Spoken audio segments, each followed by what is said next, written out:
Hello and namaskar. My co-host and I welcome you to our first ever virtual web conference, the DevSangamam, powered by GDG Chennai and WTM Chennai. So GDG Chennai and WTM Chennai is a community group which we took an initiative to learn, share the knowledge over our Google products as well as the open source technologies. And we are the developer community.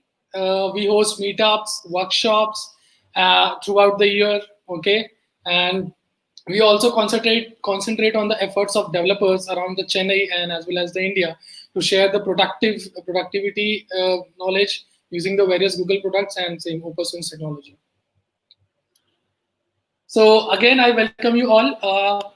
If you wanna join our group, you can actually go to this URL called bit.ly/join GDG Chennai, and you can sign up for our newsletter as well. So thanks again for joining all. So they say that leadership is an ability to get extraordinary achievements from ordinary people. Our theme for today is leadership and inspiration. And the agenda of the today includes keynote by Sairi Chahal, founder of Shiro's, a talk by our international speaker Binto on IT product management, and our last talk by Asomya. She's gonna talk about how to do a research in computer science. So over to you, my co-host Swati. Thank you, Abhishek. That was a great introduction. Thank you all for coming. We're so happy that you're here. So I'm Swati, the CTO and co-founder of Script, a blockchain and AI consulting company. And I'd love to start off DevSangamam today on an amazing note. So they say that empowered women empower women, and nothing could be more true than our first speaker. Among us, we have an entrepreneur, a leader, and an inspiration to everyone. She says, build the new, don't fight the old. So hey, folks, let's all welcome Sairi Chahal, the founder and CEO of Shiro, to deliver the keynote address. Over to you, Sairi.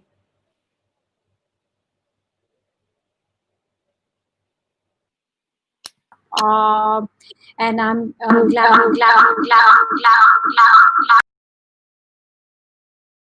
glad this is a virtual conference. And this allows a lot more people to sign up and be a part of it. So here's what I want to do for the next 45 minutes, and I think that's the time we have. Some of you are familiar, some of us have had conversations before, but what I would like to do is to sort of make sure this session is interactive. So I know there's a live stream of comments and there's Twitter for questions. So feel free to make this interactive so that this is just not a learning opportunity for you. This is also a learning opportunity for me. And what I will do is, I think, look, a lot of you know about the Shiro story. So I will share a little bit about where I am and what Shiro's is trying to do. But I also want to sort of talk about the context we are in, and I think the whole world is in middle of a pandemic, and I think that's also an opportunity for a lot of us to reflect on how we're going to do things differently and what is it that we are going to contribute towards this. And so that's how I plan to do this. Does that sound good? Any comments or any thoughts before that? Please feel free to put it in the live comments box. I do have a few slides which I'll try and show you. Let me do a screen share.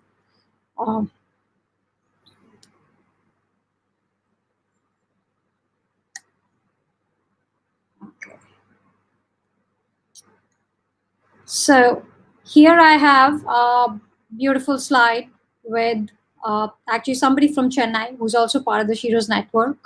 And here is what she shares her aspiration as. I want to talk to community. I want to learn broad-mindedness, imbibe confidence, share skills, seek opinions, buy creativity, sell utility 24/7. Where can I go? And as we go to the next slide, we have Supriya, who's part of the Shiro's community. Hey, I used to be a software tester, but I just published my first book thanks to the community at Aspiring Writers. We have Satya Sundari, who's also from Chennai, by the way, and is a single mom, runs a beauty parlor business, and she recently got a loan from Shiro's. And then we have Vidya, who's in Baruch and works from home via the Shiro's network. So these are some examples of women who are on our network. And the reason why I am sharing these with you is because I think a lot of our work in the future is going to be contextual, And the reason why I say this is, let me rewind that a bit. These days, I'm trying to work with a group of volunteers in Delhi who are setting up a war room for the Delhi government. And this is a COVID-19 control room, and the idea is to help the government use the best of data and the best of technology to control the pandemic. And as I work very, very closely with this group, what I realize is that these are separate worlds. The skills that we have and the people that we are and the world at large, there's so much of disconnect.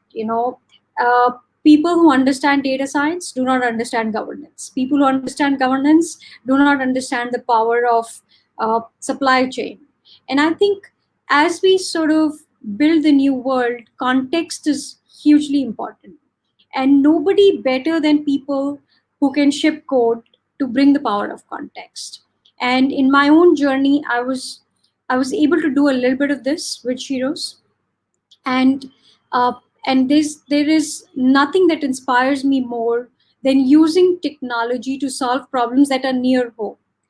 When I was starting my career, technology typically meant services, and what that meant was that you built code that was for somebody else, and that you built code uh, that was always uh, that was always written for somebody else's context.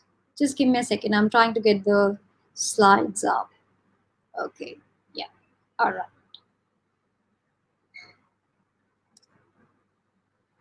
Okay, can you guys see it now? Can you see the slides that I'm running?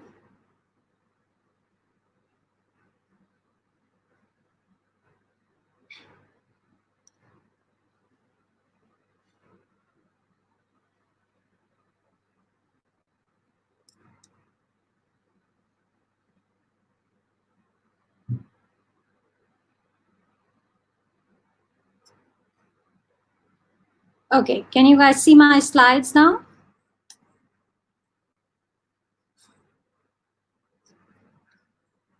Okay, super. I'll go back to this. All right, so let me quickly run you through 10 minutes of Shiro's, and then we can open this to a little more broader context, because that's what I want to talk about today. The women we serve at Shiro's are women you and I know. They're not the Fortune 500 women, and they're also not women that you have to go looking for in villages in India. They're really all around us, and they're really women in our homes, in our shops, in our hospitals, everywhere around us. We probably know a lot of these women. Women who are educated, women who are aspirational, women who want to do more, and some of these are on the screen right now. And of course, about 20 million of these women are on Shiro's today. And we're very humbled by the fact that this is an India first model. This is a model that came out of India because we put the needs of Indian women at the center of it. And we took the time to build a model in a context we understood. So a lot of inspiration of building Shiro's actually came from the offline world. Women only communities have done very well in India.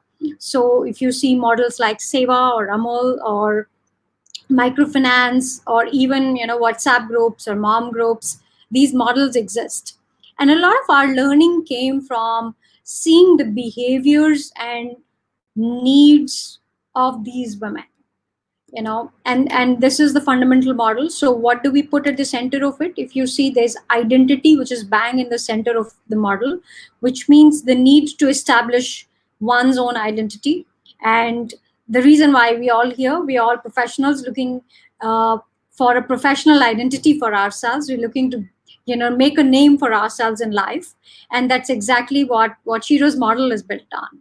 Second, the need for connections. We are a community, and communities play a big role in making human beings succeed. Third is well-being, and I think it couldn't be more important than now ever that we all need to take care of our well-being, our health, our mental health, our spiritual health, and our general sense of connectedness with the rest of the world. And fourth is money. Money is, I think, a given, and how we make money, irrespective of who we are and where we go from here. So this is what sits at the heart of the Shiro's model, and I think there are a lot of learnings for all of us as we build technologies in the future, or as we work on problem statements around us. So what do women get when they come to Shiro's? These are some of the things that they can do on the platform. So it's a safe space, it's a trusted space. They can talk to other women who are champions and experts. They can buy and sell. They can look for work. They can track their health. They can share a lot of stories, content, videos, and now they can even apply for loans. A little bit about who these women are. Most of these are women who come from very small towns like Sonipat and Nagpur and Raipur and Meerut.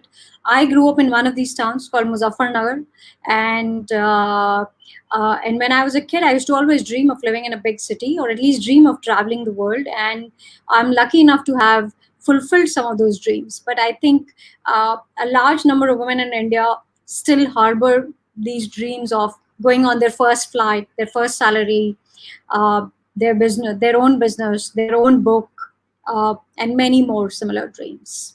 Just some slides just to give you a little sense of how the platform looks and the kind of conversations people are having. Women who are listening to this can, of course, download the app.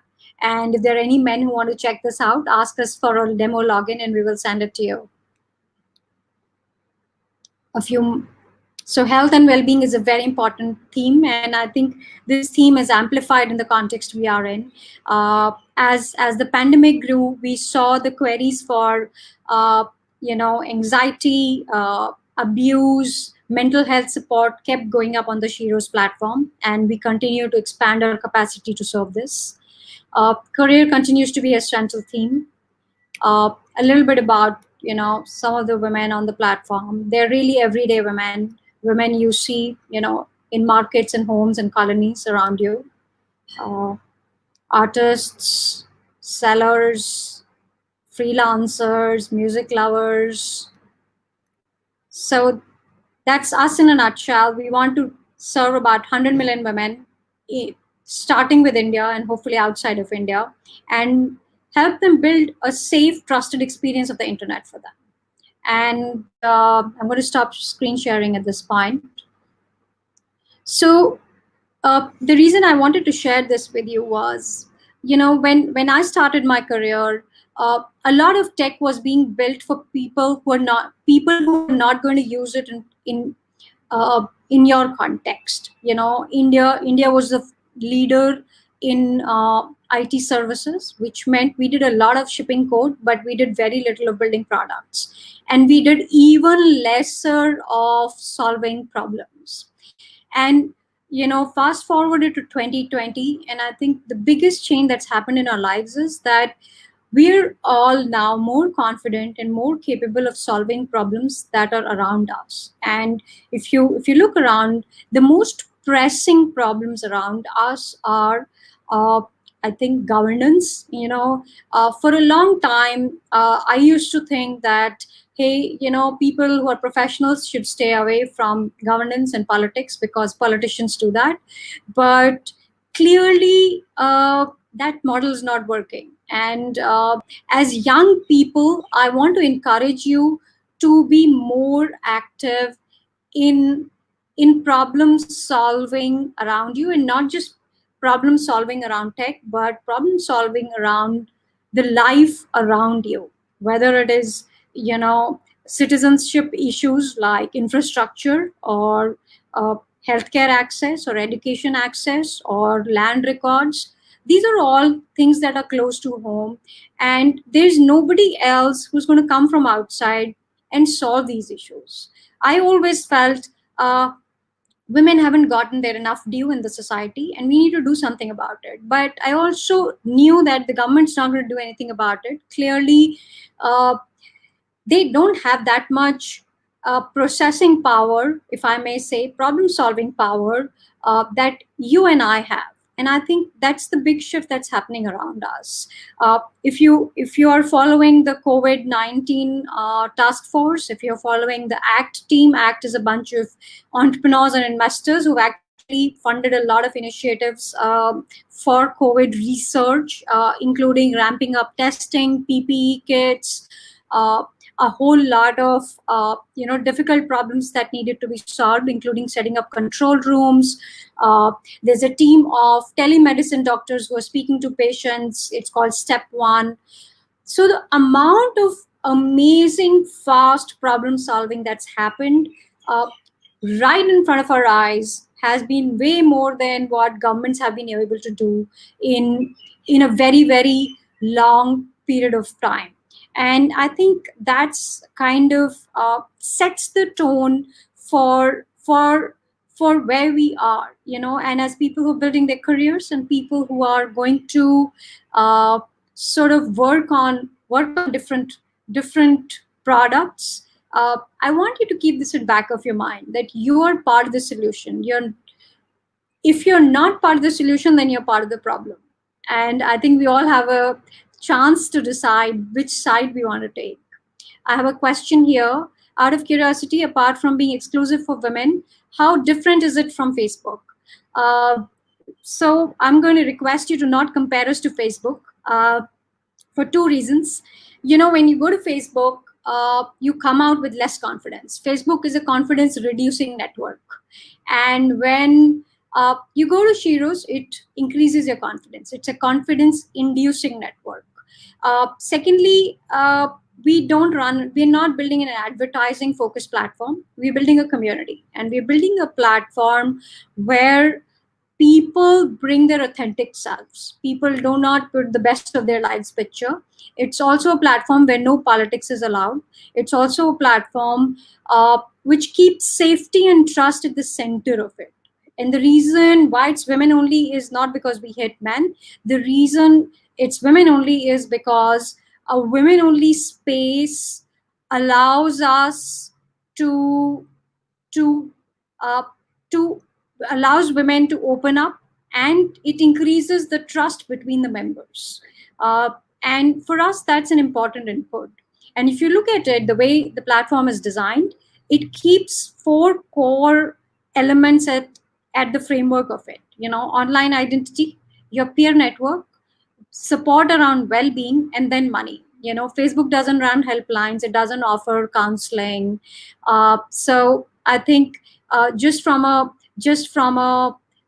thesis perspective, very different companies, very different models, and very different outcomes. We rather do depth first than range. So yeah, so I think broadly that. But of course, look, to a user, it's another app. It's another login. It's another platform. So you're right. It might seem very similar, but usage defines everything.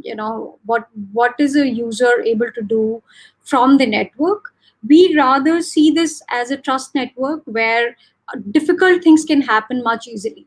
Conversations around health, conversations around parenting, conversations around earning.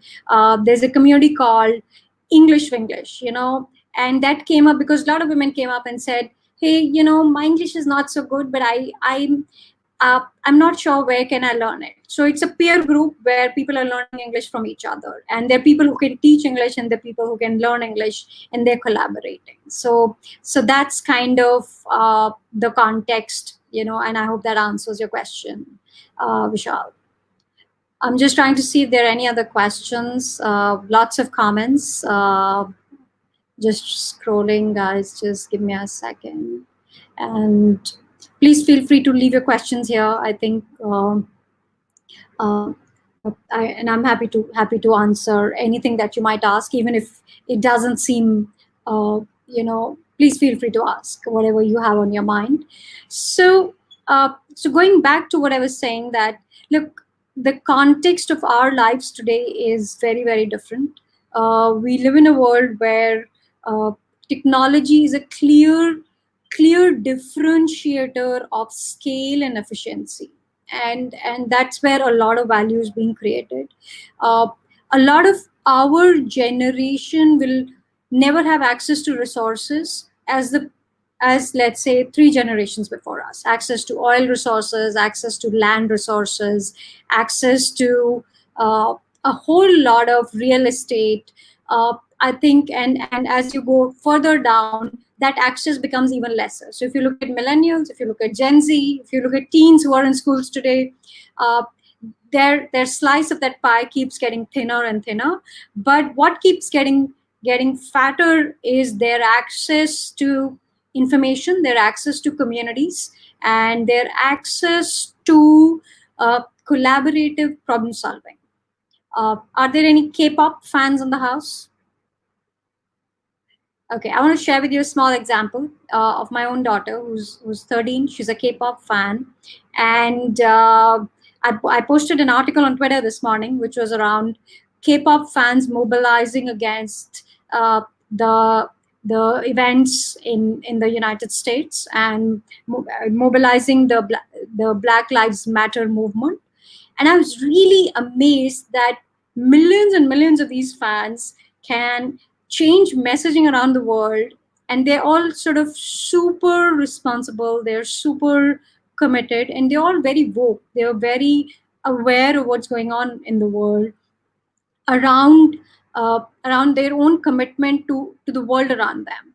And what I saw was that within a couple of hours, these people were and they're all youngsters, they're all people under 25, 13 to 25, if you will, and they're doing some amazing work sitting behind their computers. They're collaborating, they are getting relevant hashtags to trend, they're appealing to their pop icons, K-pop icons to do more, and to use their own powers, their own influence for a very large societal outcome. And I do think it is indicative of the world we are living in, and it's indicative of the opportunity we all have. Look, I think all of you have come to a stage where your own lives are pretty much sorted. You will always have access to work, to incomes, because you're pretty much at the ahead of the curve. But if you look at rest of this country, it's not, and that is the job at hand, to say how do we change the lowest common denominator in this country. And if we are able to do that, we change everything. We change spending power, we change human rights index, we change index around human capital, and of course we change consumption levels. We always get compared to China, but consumption levels don't change overnight. They change when the fundamental status of people changes in a society. And I am firmly believing that as I go forward and where I am in my life, that this is best not left to governments. So so that's broadly my thesis at this point in time. I'm going to take a pause and look at questions once more. Have you published any book on your journey? There's a question by Madhura. Madhura, I have to be honest and tell you that I actually signed up with 2 publishers to write a book about my journey, but it's still a draft in my computer. So maybe someday, it'll happen. But right now, the way it is sort of transpiring, I'm just getting more busier. So to write a book, you should have something really solid to write about. I believe where I am, there's a lot more to be done before it's ready to be written. So it's kind of, there's a book somewhere, but let's see when it comes out. I rather do more work at this point in time and work with partners. We're working on something around women in financial products. So we have plans and we still have work to do. Hopefully, somewhere in the future, there's a book. All right. There's another question. How does Shiro's ensure that it is only available to women, weeding out fake profiles in any case, asking in context of login and workflow? So there are a couple of steps to this in way we manage gender accuracy. So we do use social logins because that's the first form of access, Truecaller, Facebook, Google, but that's not enough. And what we realize is a community is as safe as its community members keep it. So the most important thing in keeping a community safe is putting more power in hands of the user, and also enabling every user to have reporting rights. So like everybody on Shiro's knows that this is a women-only network and they should report anything untoward that they see. And so the way it works is there are social logins. There is a Shiro's gender algorithm, which runs every profile through the system, and it's able to weed out about with almost 85% accuracy, any profiles that are not women or that are fake or that are illegitimate profiles with just no pictures or name with just one alphabet or not fully defined. So there's user reporting, and as more data goes through our system, our own algo gets better. And now we're working on something called Shiro's Identity, which will replace social logins for us. So it's a multi-tiered process, and it's also a very iterative process. On day one, we would invest a lot of manual effort in it.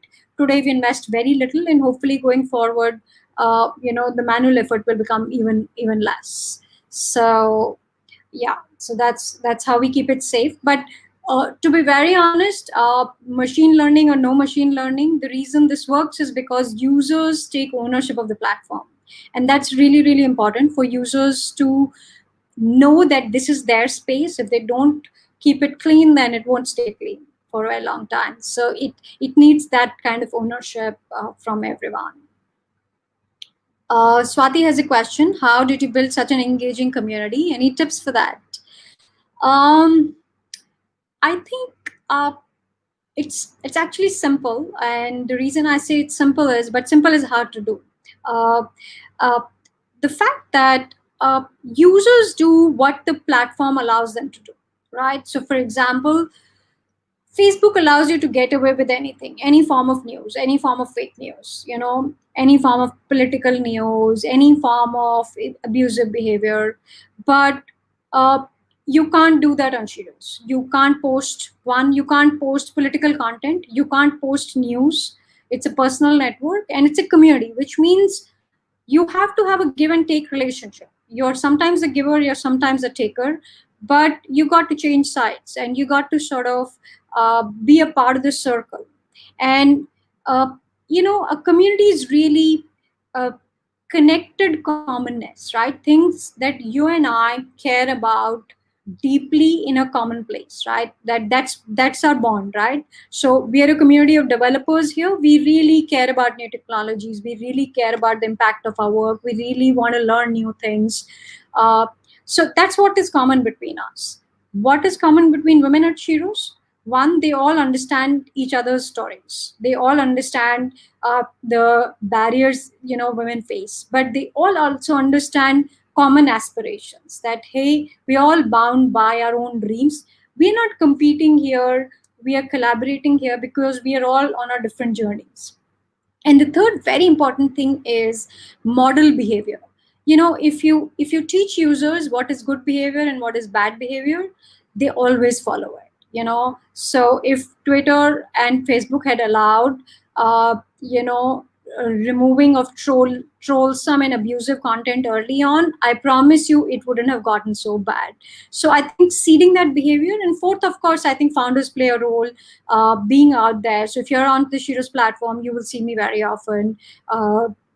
Being with your community is building a community. You can't sit in a glass chambers and build a community. You have to be part of it. You have to be sort of, rolling in the mud a little bit. And that's the fun part. That's the exciting part. Yeah, I hope that answers your question, Swati. All right, Sandeep has a question. What is your daily dose of inspiration when things don't work out the way you expected?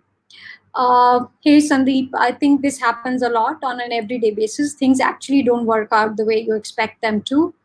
But, a lot of this is, there are two authors who speak about this. One is an author called Dr. Atul Gawande, who wrote a book called The Checklist Manifesto. And second is an author called James Clear, who wrote the book called Atomic Habits. But what both of them say is that you do things with you don't let daily deviations take you away from the practice. Most of our work is practice. There's a certain method to your madness, and you follow the method irrespective of whether it works or not. You may change it, but you will still follow some method. And I think a lot of our daily lives are like that. Our daily, for example, mindfulness rituals. So it doesn't matter how your day was, you will still go for your walk. It doesn't matter whether you succeeded or failed, you will still do your yoga. It doesn't matter what happened during the day, you will still upgrade your knowledge. You will participate in your community. You will do the job at hand really, really well.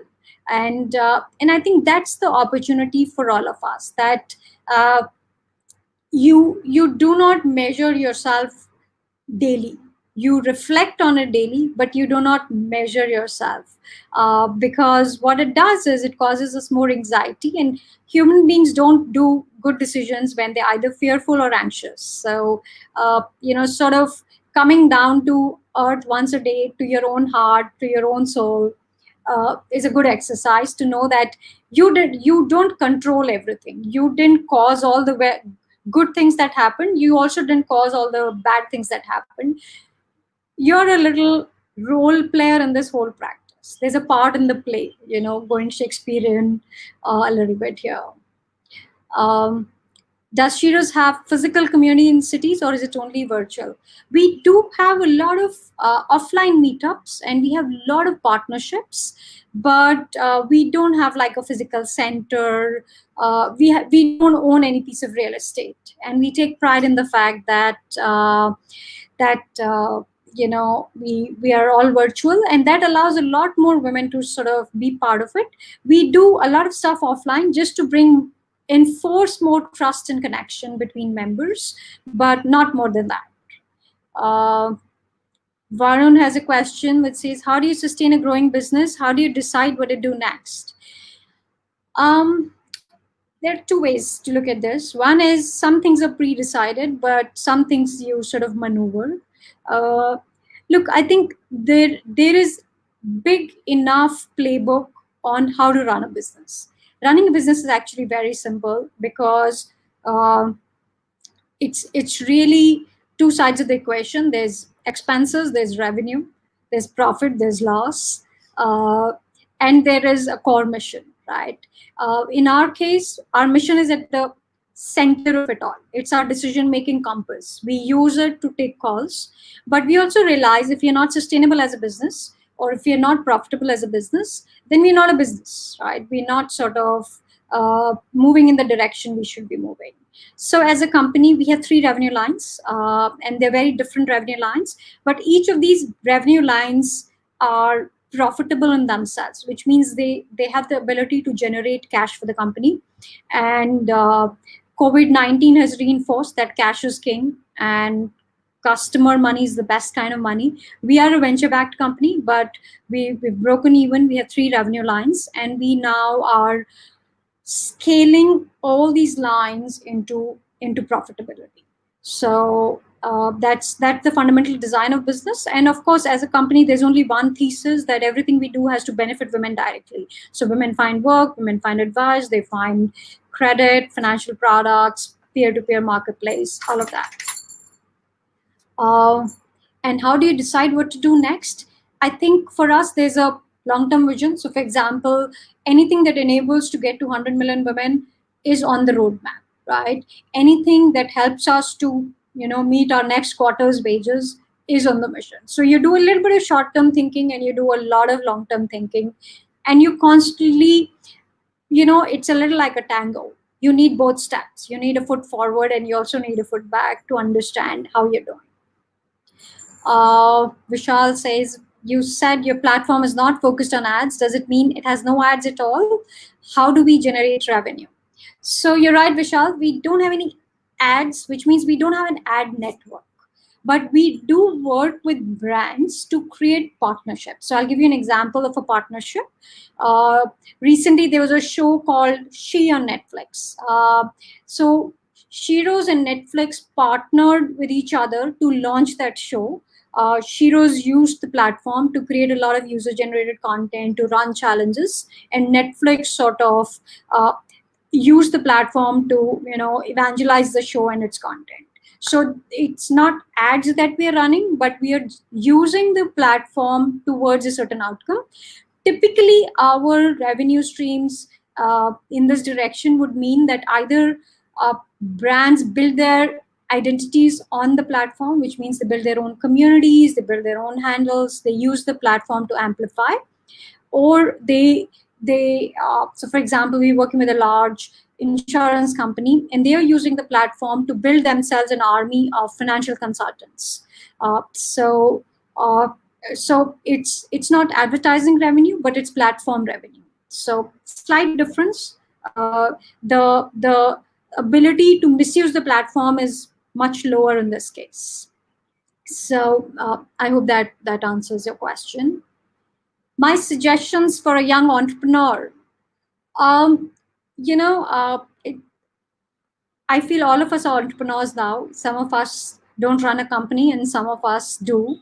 But I think it's an exciting time to be an entrepreneur because one, your go-to market is faster and cheaper. And two, nobody minds if your venture doesn't work out. Look, in entrepreneurship, failure and success go hand in hand. Some things will work out, but a lot of things don't work out. So if you don't sort of carry it on your back, you're a great entrepreneur, which means you're always moving forward and you're learning from everything you do. And entrepreneurship is dependent on many factors. Your product market fit, technology, monetization, your team, your investors. There are many things at play. But the truth is, till such time you're constantly learning, and scaling yourself is the hardest job, as you will do as an entrepreneur. And I think that's also the hardest job we will do as professionals, whether we run a company or not. So I think it's actually an inward journey, but you're measured outwardly. So so it's interesting. Just checking in on how much time we have. All right. Yeah, okay. We have a few more questions, I think, and then we're going to wrap up. What was the story behind Shiro's and how did you get guidance to start it? So, they say sometimes you look for ideas and sometimes idea find you. In my case, Shiro's was brewing all my life. I had to do this. And I deeply feel that, all these women I see on Shiro's, my life is exactly a page from that book. I got a little luckier and, went into tech and started building companies and learned a lot about, entrepreneurship. But I think Shiro's had to be done because it's a moment in time when a lot of things come together. I couldn't have done Shiro's 10 years ago because internet and if tech wasn't there. But I don't think it would be very relevant 10 years from now either. there's a space and time, and a lot of things have to, collide together. A lot of universe has to conspire, to quote a niche cliche phrase. But I always look. Uh, I'm fascinated by what tech and internet can do, and I always felt it hasn't done enough for women. Especially women I knew, women from my school, college, colony, and that was the thought behind it. So it really is as simple as that. All right, how to choose my business platform, how to get started. So I think the best way to get started is to learn from others, whether it's through internships or to work in a startup or hang around in startup communities or tech communities. You can't make all the mistakes yourself. So it's better to sort of learn from other people as much as you can. And I think the answers will find you. Answers always find you. Keep at it. The problem has to brew in your mind a lot more, right? Like when it's brewed at the right amount, solutions kind of present themselves. All right, I think we're kind of done here. I have 2 more minutes, I think. So I just want to thank you all. And if any of you needs any help, I'm on LinkedIn, I'm on Shiro's, and I'm on Twitter. My handle is @Sairi. Please reach out. I'm happy to help. And I once more want to encourage you to get your hands dirty in contextual problems around you. There's a lot of power that sits in hands of coders and data scientists and architects. And I think you guys should get more involved with the world around us, because we will have far more efficient solutions.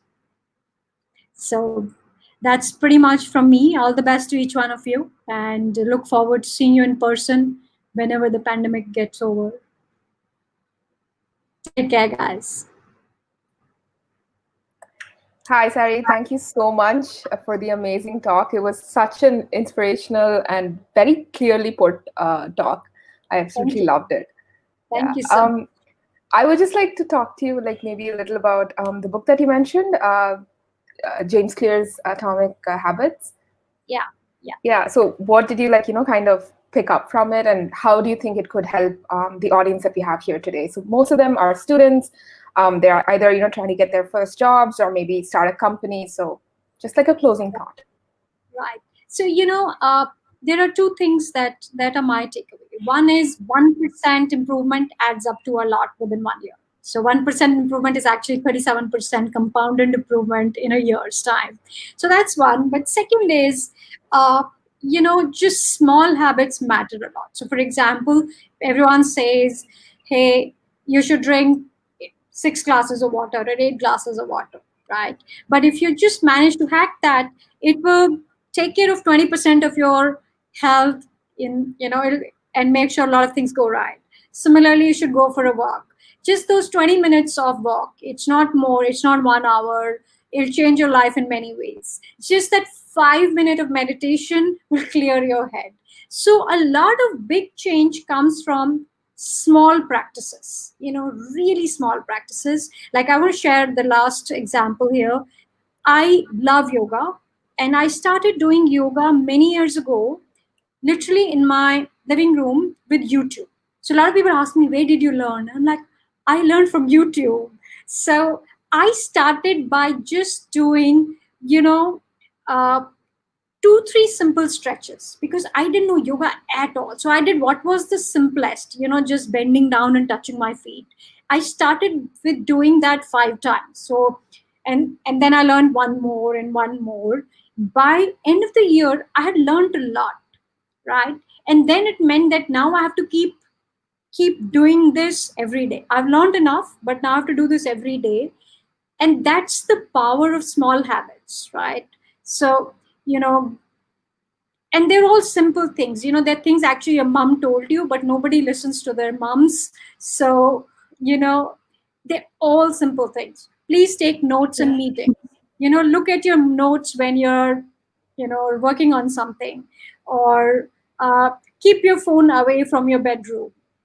Every change that has a huge impact actually is a small action, right? But you can make 5 of these small actions over a period of, let's say, 3 months, it'll become a lot of change. So it's amazing, right? Like, so I love the book because it's very nicely written. It says simple things in very bloggish language. He doesn't use complex language. So I think 100%. I always come back to the book whenever I'm confused, and I actually love his website as well. His monthly newsletter is very inspiring.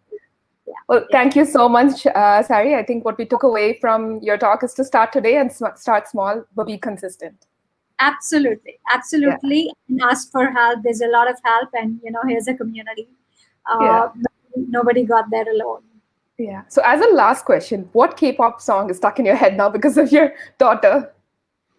I'm not supposed to talk about K-pop. But, the song I love is Chicken Noodle Soup, because it's a dancing number. And of course, my daughter will kill me if she hears me talk about K-pop. But I mean, that's the music playing in my house all day. Okay. All right. Well, thank you so much. We're so glad that you were here, and we absolutely loved your talk. Well, I hope to see you again on Twitter. Yes. See you guys. Take care. Right. Thank you. Bye-bye. All right.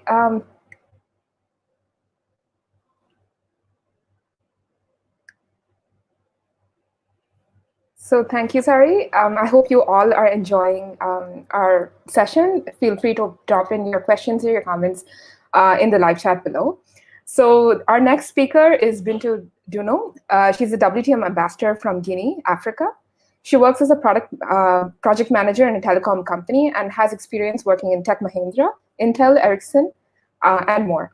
Bintu will now be talking about IT project management in just 5 steps. So over to you, Bintu.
Hello.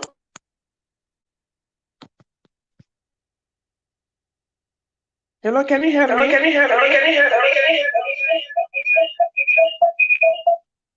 Hello.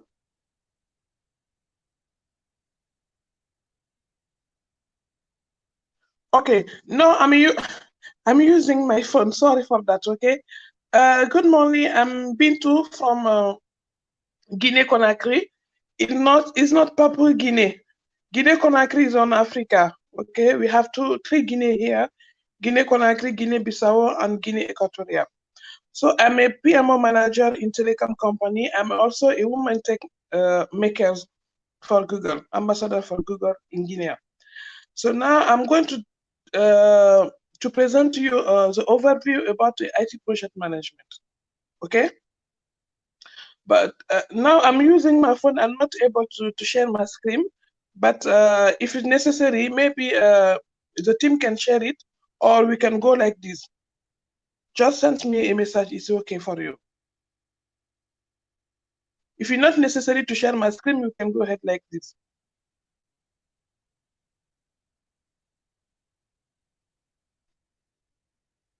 Can I go ahead like this?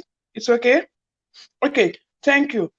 Okay, before we go through to, sorry, I'm coming from French country, so if we are not able to understand my English, just send me a message. I will speak slowly to make sure that all people are understand what I'm going to say. Before we go ahead to IT project management, I will talk about what is a project in general. The project is more specifically in the context of project management. It is a temporary endeavor undertaken to create a unique product, service, or result. We can do the project. To do the project management, we need to make sure that you will respect three constraints. Like we need to know the project scope. What is coming out?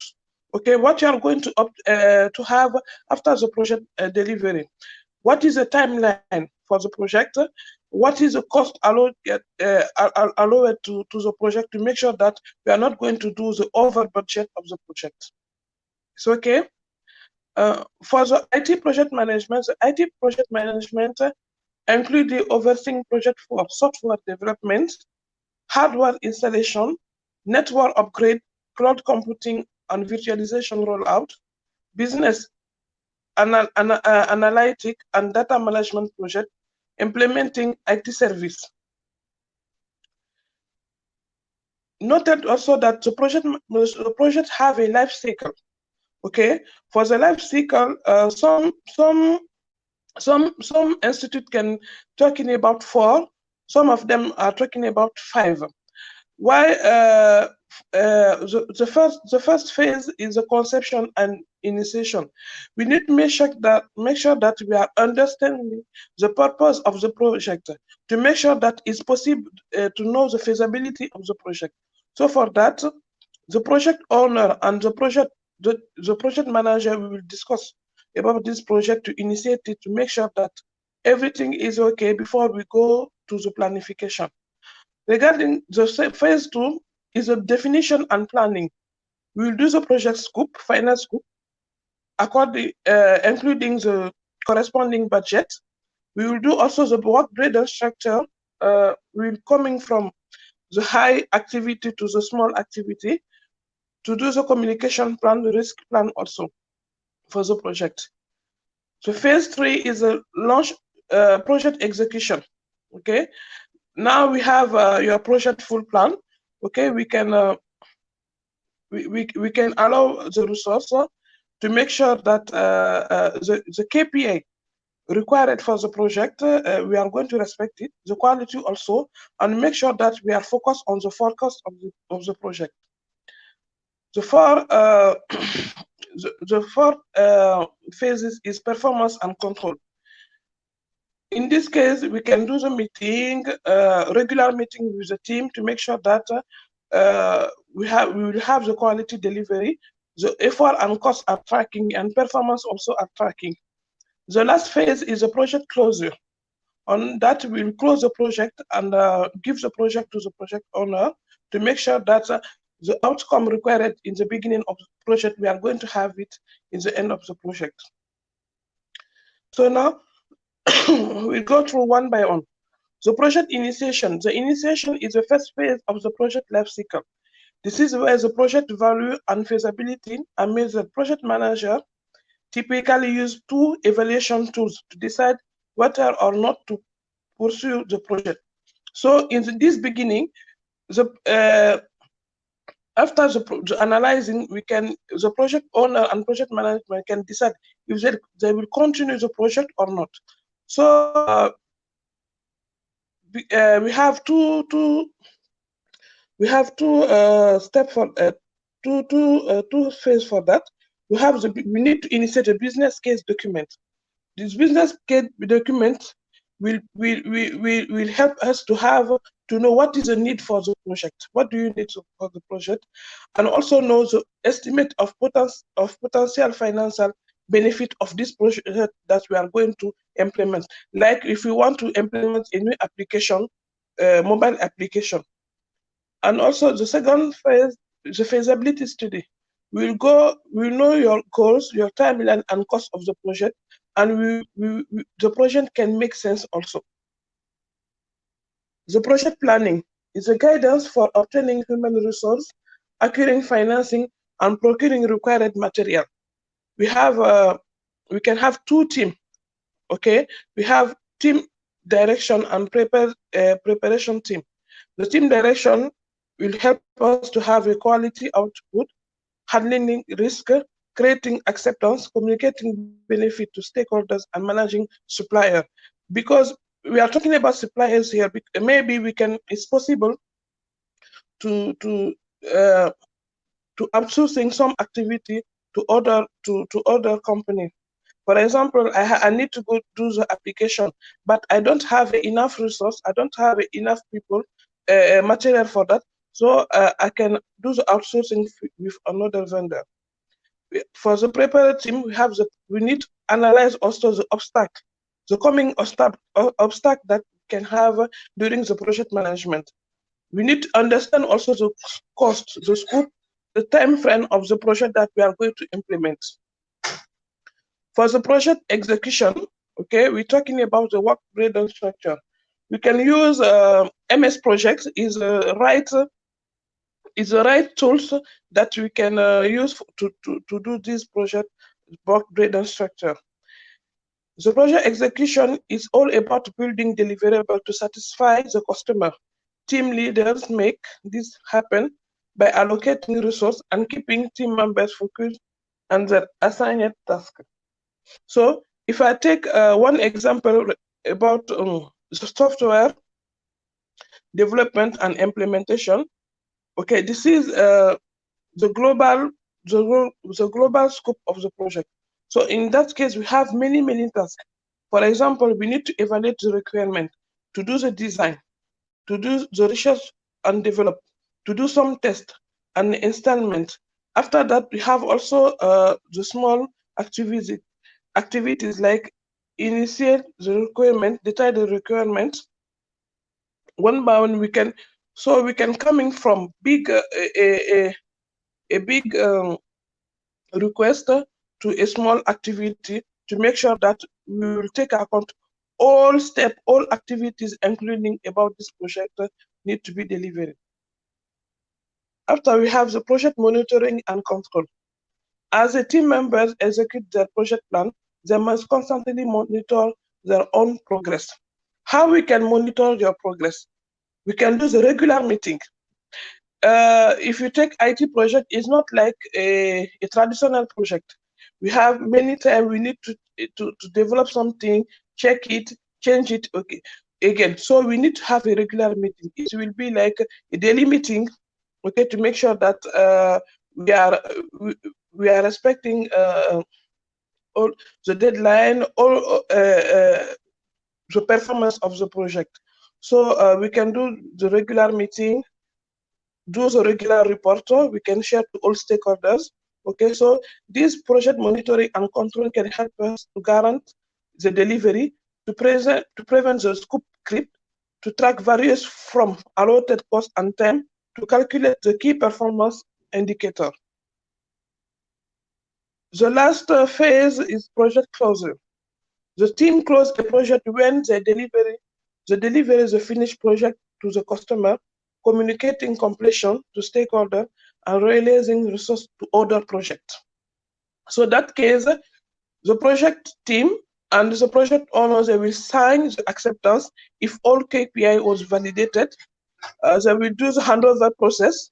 archive the document, make the lesson learned for the coming project, release the resource for another project, and celebrate also the success.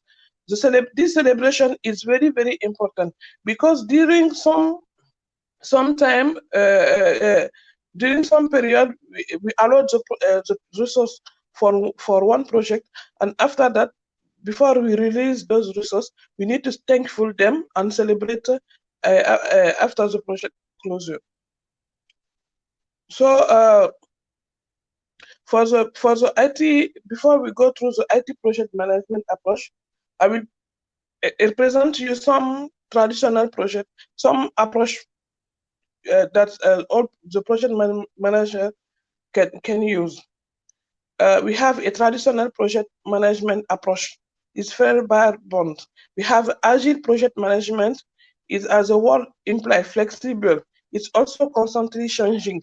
This agile project management is the right project management that the developer can use.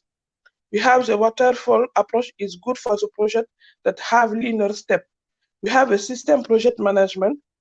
Is a methodical approach that can be best be explained through an image. We have a program management. Is an approach to project management that is useful for managers who have handled many projects at once. For the project IT project management overview, we will just present some do some presentation of the Agile project management. So allowing the Agile approach, there are less traditional timelines and project work more freely. As updates or change are made, decision makers and managers receive feedback in real time that allows them to begin change for their next roll out and future service. So Scrum is a popular framework with the Agile approach. So in the Agile approach management, we need to take the stakeholders, including for this project management, are very, very important. We have the Scrum Master. The Scrum Master is like the project manager in the traditional project management. Is a keeper of the process, the advocate for the team, and the protector of the team. Is also the link between the team and the project owner, the product owner, sorry. So, and the product owner represents the voice of the customer and has the authority to make decisions about the product. We have the team. The team consists of 7+, means 2 people who are who are jointly responsible for the delivery of the product. Okay. We have, for the Agile project management, we need to do the good track. If it after that, all as already mentioned in the beginning, the project have the same life cycle, but we have some change about the tracking progress. For example, Agile, we need to track regularly because, as you know, as a developer, we know we have many change in the work that we are going to do. So we need to have a tracking progress, to have the story, the list of to do, the list of the process, the list of activity need to be verified, and the list also of the activity that we made. So I'm going to thank you. It's not a cost, it's just a small presentation to give to you the overview about the project management in IT area. If someone if you want to understand, if you want to have more clarification, if you want to have also more, if you want, because we can do the certification in project management. We can go through the Google, found, do the research about Agile project management in the PMI Institute, or we can have more information in YouTube, in Google. That if you want to be a project manager in IT, and if you want to apply also this project management is a development that we are doing. So thank you for your attention. If you have some question, I'm available to respond if it's possible. Thank you, guys. Hello? Thank you, Vintu. I loved your talk. It was very to the point and very informative.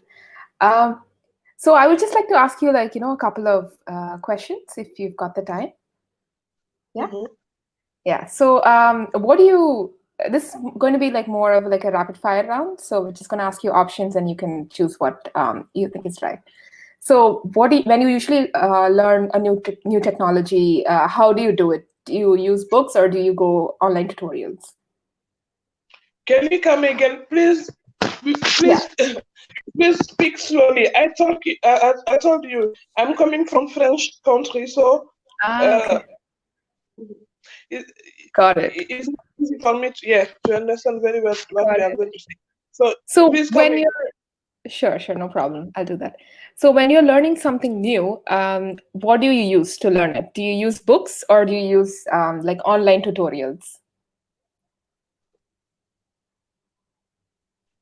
Or what? Books or online tutorials? Okay, if you want to read a book, so Yeah, to learn something new.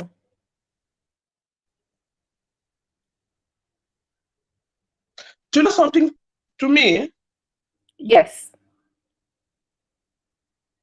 Okay, what for example? Because if you say that if you want to learn something from me, it's very we need to be very Right. What do you want to learn from me? Okay. So if someone wants to Like learn what? about project management, what do you recommend? Okay, if you want to learn a document, for example, we can be a member on PMI Institute. Okay. Okay. If you go to the Google, just tap PMI. Okay, it's a PMI institute. Is an institute in America. We can have all information about the project management. If you want to do the certification, if you want the type of the certification that you need, we'll see all that on the PMI Institute. If you pay also the cotization, because they have an annual cotization, I mean, it's for 140, like this, or 50. If you pay that, they will share you the PM book also. Okay, understood. Can you describe the WTM community in Guinea? What kind of activities do you do? You are talking about the women Techmakers, or okay, the women Techmakers. Me, I just start to work with them last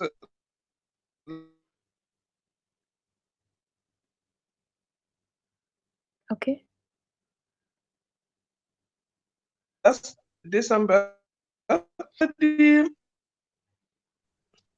We are going to implement also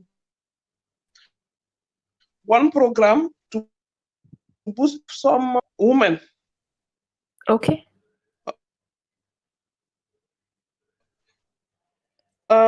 In Guinea, who are doing the development.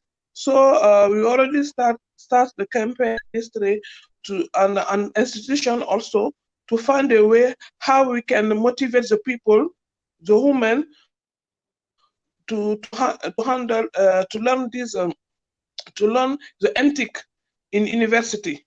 So we already submit this program to Google. Because of this COVID-19, we stopped something. So after that, I mean, we will start again. We will start the implementation of your program that already submit to Google. Okay. But all things are blocked because of this COVID-19 now. Okay. Okay. So how did COVID-19 change your work? Because I think project management involves talking to people. So now when you're working from home, how did it change? For me, you don't have a big change from my side, because it's more than 80 years that I'm working like a project manager in telecom company. I work with many company, international company like Ericsson, Tech Mahindra, Conviva, Seamless, company in India, South Africa, Europe also. So I implement a lot of projects with them, but I never see those people. I'm usually work like this. Okay. Okay, I'm usually work like. So for me, it's not to have a big change. Okay. Those guys will just come in Conakry if it's necessary. So it's more than 5 or 6 years that I'm working online. So for me, it's not have a big change. Okay. I can work everywhere. Maybe to sign a papers. For that also we can have a solution because we can have also the electronic signature. Yeah. For me, it's okay. That's great. That's great to know. So, how is the COVID-19 situation in Guinea? How are you, coping?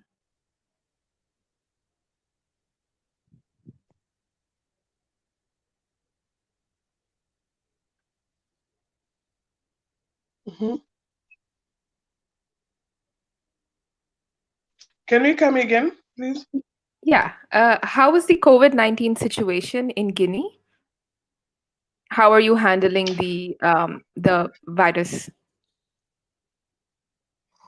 The COVID-19 in Guinea, we have now 4,000 cases, but the lockdown is not like India because here people are going to work. People can go outside. All companies are open, but we just need to make sure that we need to be at home around 11 or 12, 11 p.m. 10 p.m. Sorry, 10 p.m. to 5 a.m. in morning. Okay. Without that, we don't require to have more than 30 or 15 people in the same area. Without that, everything is okay. For the disease, maybe we have maybe 14 or around 40 people dead. 14 people, yeah. It's around 40 people dead. Okay. But without that, everything is okay. We don't have not like in India where we have unlocked 100%. Got it. Okay. So the last question for you is for a new person, for a new project manager, do you have any tips to learn how to manage well? Hello, please, can you? Yeah, for a new person that's coming into project management, what are some of your tips? Mm-hmm. If a new person come, if this person want to learn or apply a project manager, we have two phases. You can learn and you can apply also. You have some people will just learn the project management, but they will never apply. I will not require that. It is better to learn the project management, to know the methodology that we are going to use, to know also the environment that you are going to work. Because the project management in NTIC area is not the same project management, is not the same like we are going to build a house. It's not the same. Okay, right. So we need to know the environment and also the project management need to be a leader. It's very, very important because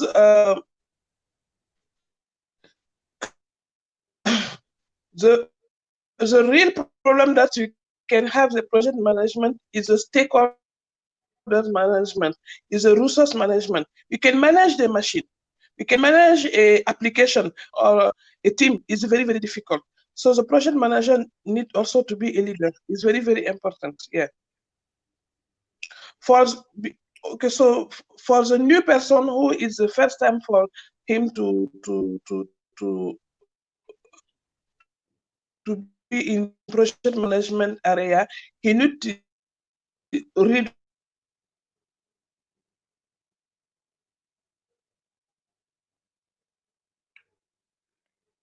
Okay, I think Bintu is having some internet issues on her end.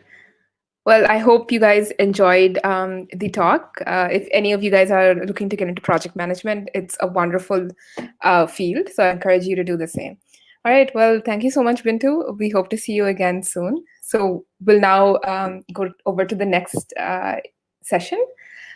So over to you, Abhishek.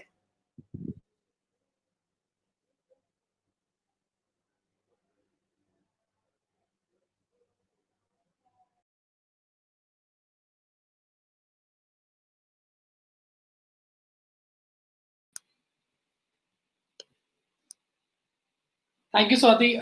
Hello, everyone. I'm back. So I guess now it's the time for some fun, right? I mean, since this is a virtual conference, I really didn't want to, have only talks in the conference. So actually, you know what? I brainstormed for ideas to do something interesting, something differently. Sorry, actually, my team did it, the entire brainstorming. So anyway, let's see what we got in our bucket to play. So 1 second, I'll just quickly check this thing out.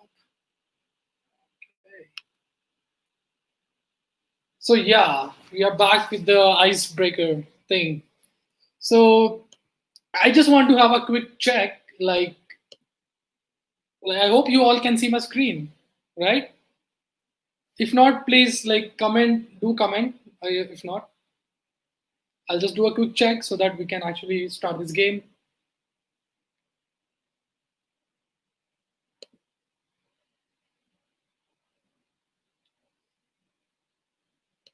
Okay, can I get some feedback on that?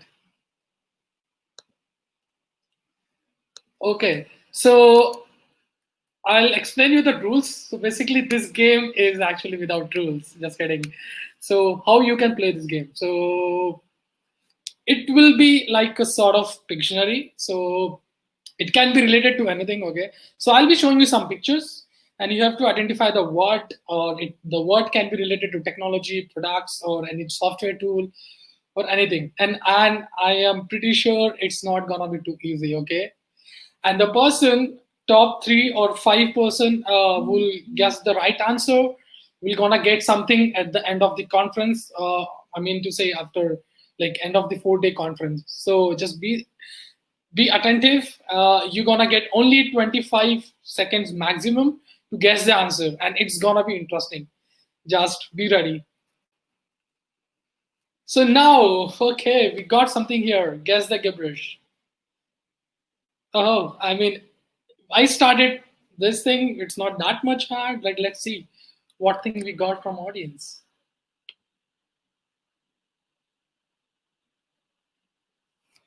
Do comment. I'm waiting for your answers.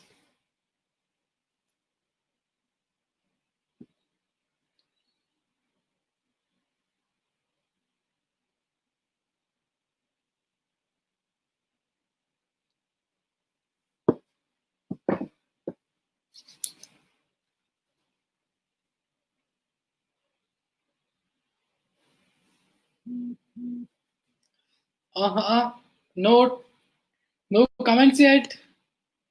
Is that too hard? Okay, so I can give you a little hint. Okay, here it's related to a programming language, or rather to say a framework. Now, the hint lies between these two parts. This is one part. This is one part. Now you can relate them. What kind of programming language do you see in the code snippet? And what does this emojis represent?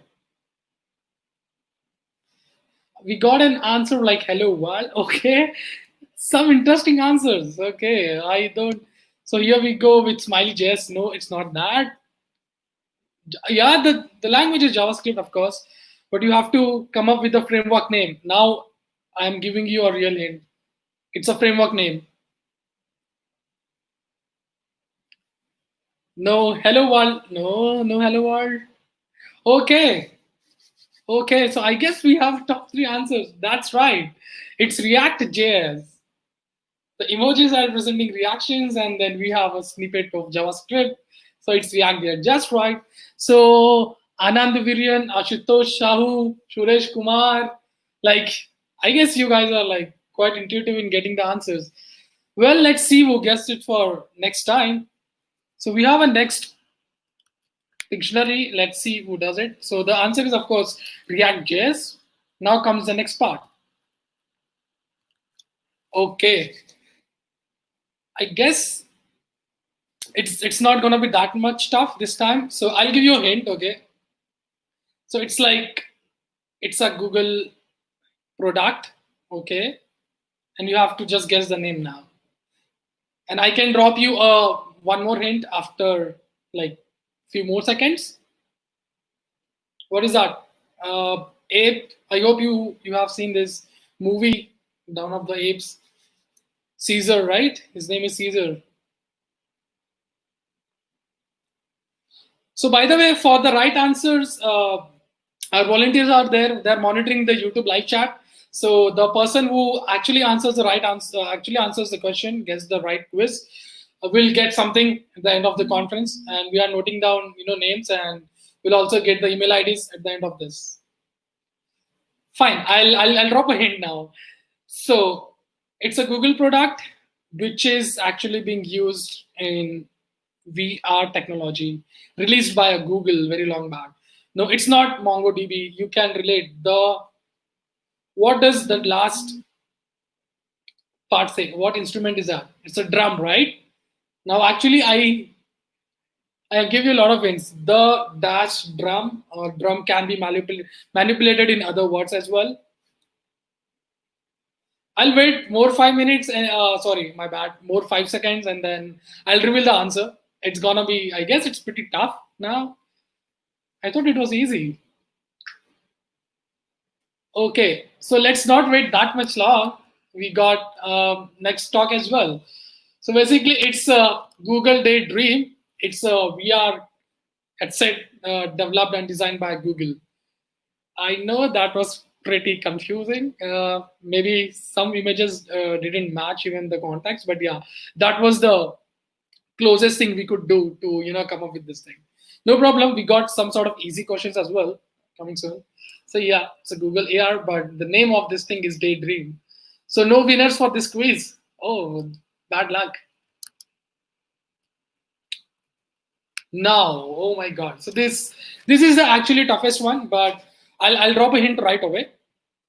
So it's a tool which is used for web performance, okay, and it's an open source tool, okay. So now you can relate those, images in a word. So the answer should come out as a word, okay. It's also a Google product used for web performance. It's an automation tool, okay. Now you got a lot of hints. You got to answer this, folks.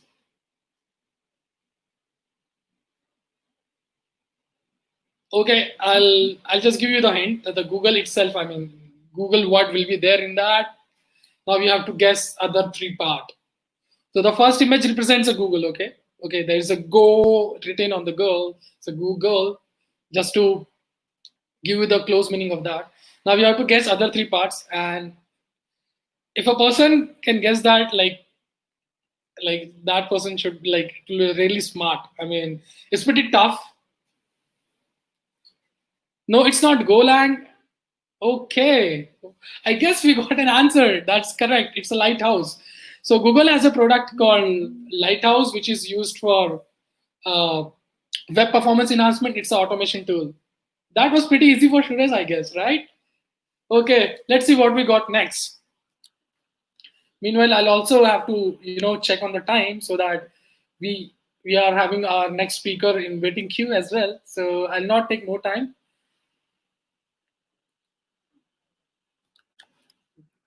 Lighthouse.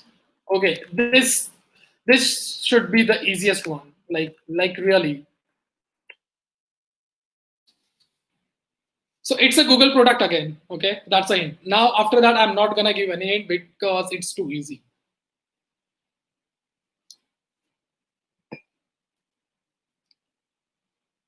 Okay, let's see who got this answer.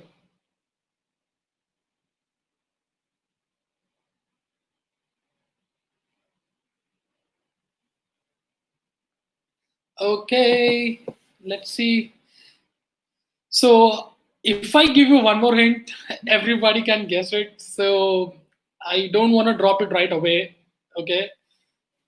Oh, we got a smart people in the audience. That's amazing. Like it's a pixel, correct? So the product is pixel, and we saw Suresh Kumar, Sachin, Anandaviran, Varsha, Aman. Oh, that's right. That's right. We got a lot of answers. Huh? It was pretty easy. Well, let's see what we got next. Okay, I guess it should be like it's not tough at all. Shall I drop a hint or you folks can figure it out?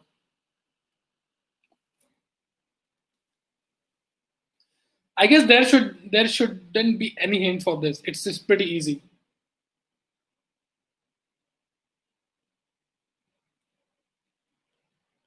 So two guys are having conversation.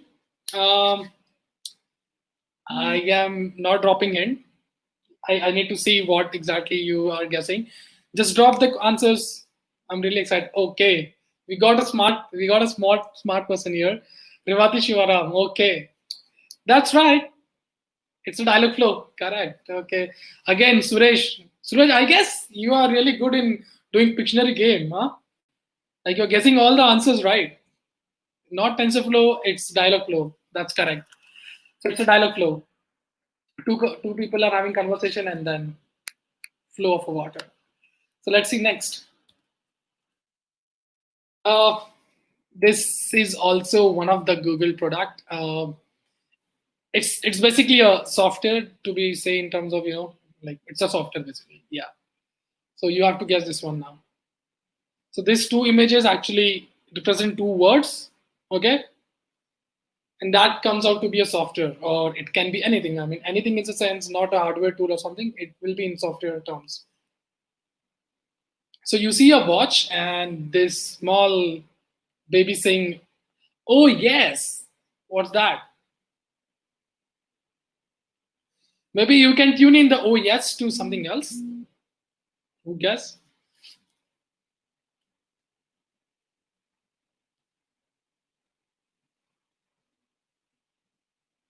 Okay, just a second.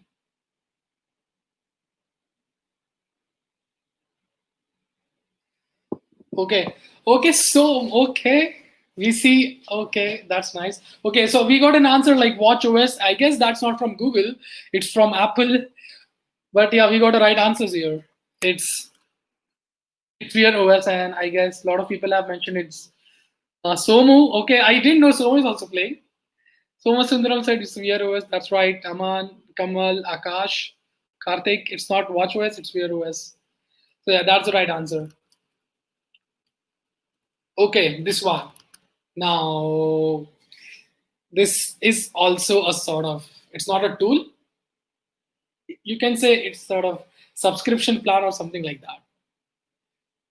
And which has a 2 word, okay? And then you pronounce it as a 1. Now you see a clear picture of a person who's Sundar Pichai. And then we have a Doctor Strange. But just to drop an hint, we got nothing to do with these two people's personality, okay? They are just representing something in a pic and you have to guess what they are presenting. And then you come up with a word.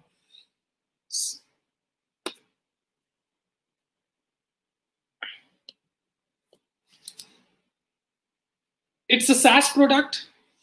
Okay, it's a SaaS product starting with the name Google. I can't take much more time. I have like more 5 minutes and then we'll start with another session.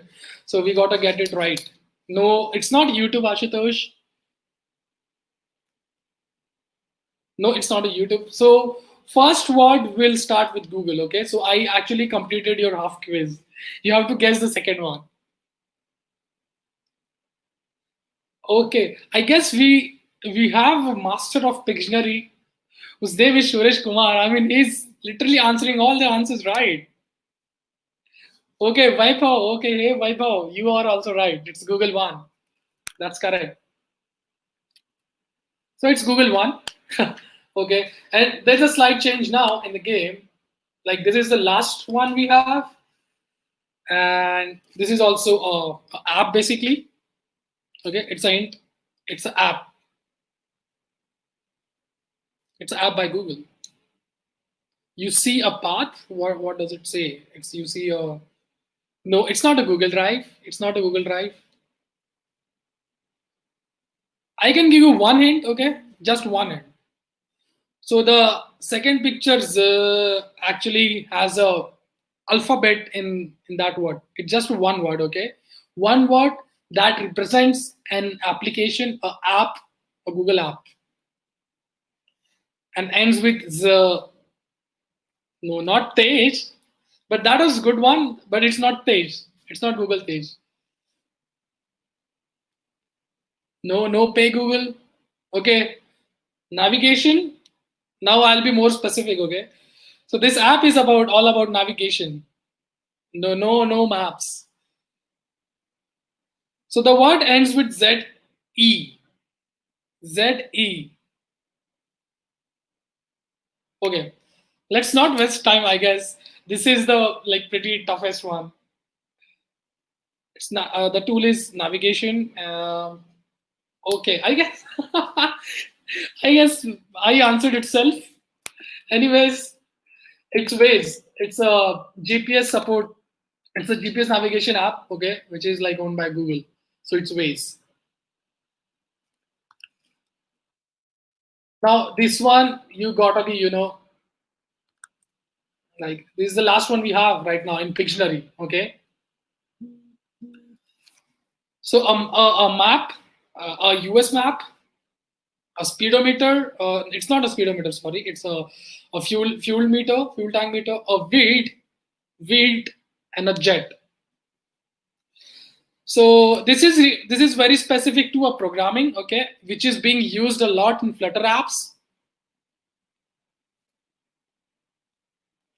Okay, so this is one hint. I'll drop one more hint after 5 seconds. Okay, US map. Okay, United States, fuel, wheat, and a jet. And this is being used in Flutter. Okay. So now let's see how many Flutter developers we got. They should guess it right. Let me see the comments. Okay.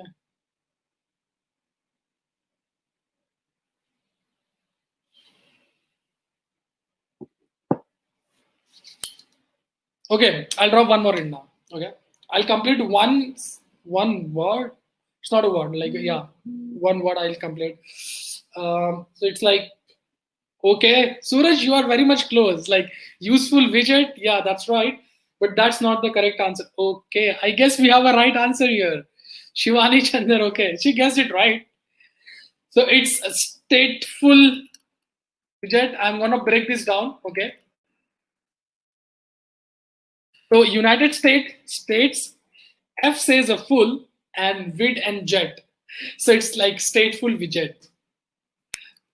Yeah, Varsha, Vaibhav, Rivati, Gopi, Shanu, yeah, you all are giving the right answers. Was it tough? Was it really tough?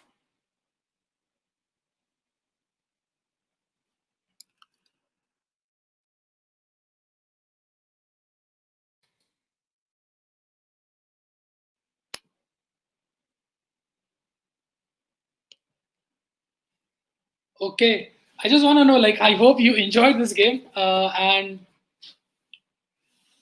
so we will ping all the, if you have registered through your email ID, then we can find your, mail IDs and all, or else we are having volunteers who are noting down, the names of the winners.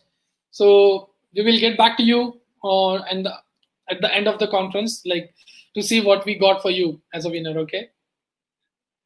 But this was, I hope you enjoyed this game a lot. And don't worry, I mean, we have more games coming along, all the days tomorrow, even for the next week. Okay. So enough of games now. I'll just stop sharing my screen. Yeah, thank you. So we have our next speaker. She is a researcher in field of NLP and currently a research engineer at Sama Technologies. and a PhD holder from IIT Madras. And guess what? She is also a Bharatanatyam dancer. Okay, so talking about her experience, she is like nearly a decade experienced person in research, and is here to share her knowledge with us on how you can, as someone who's really interested in doing a career in research field, can go with that.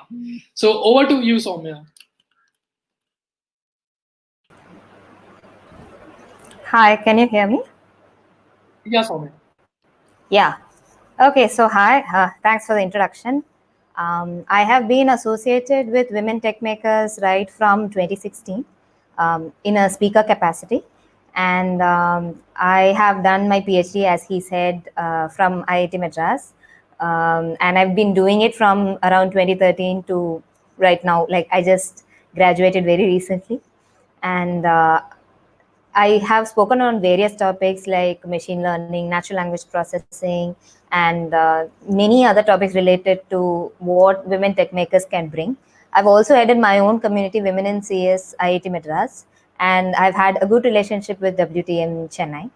And among those experiences and interactions, I had a lot of questions on what is research. We've never got particular tips on what it exactly is, what it entails, and so on and so forth.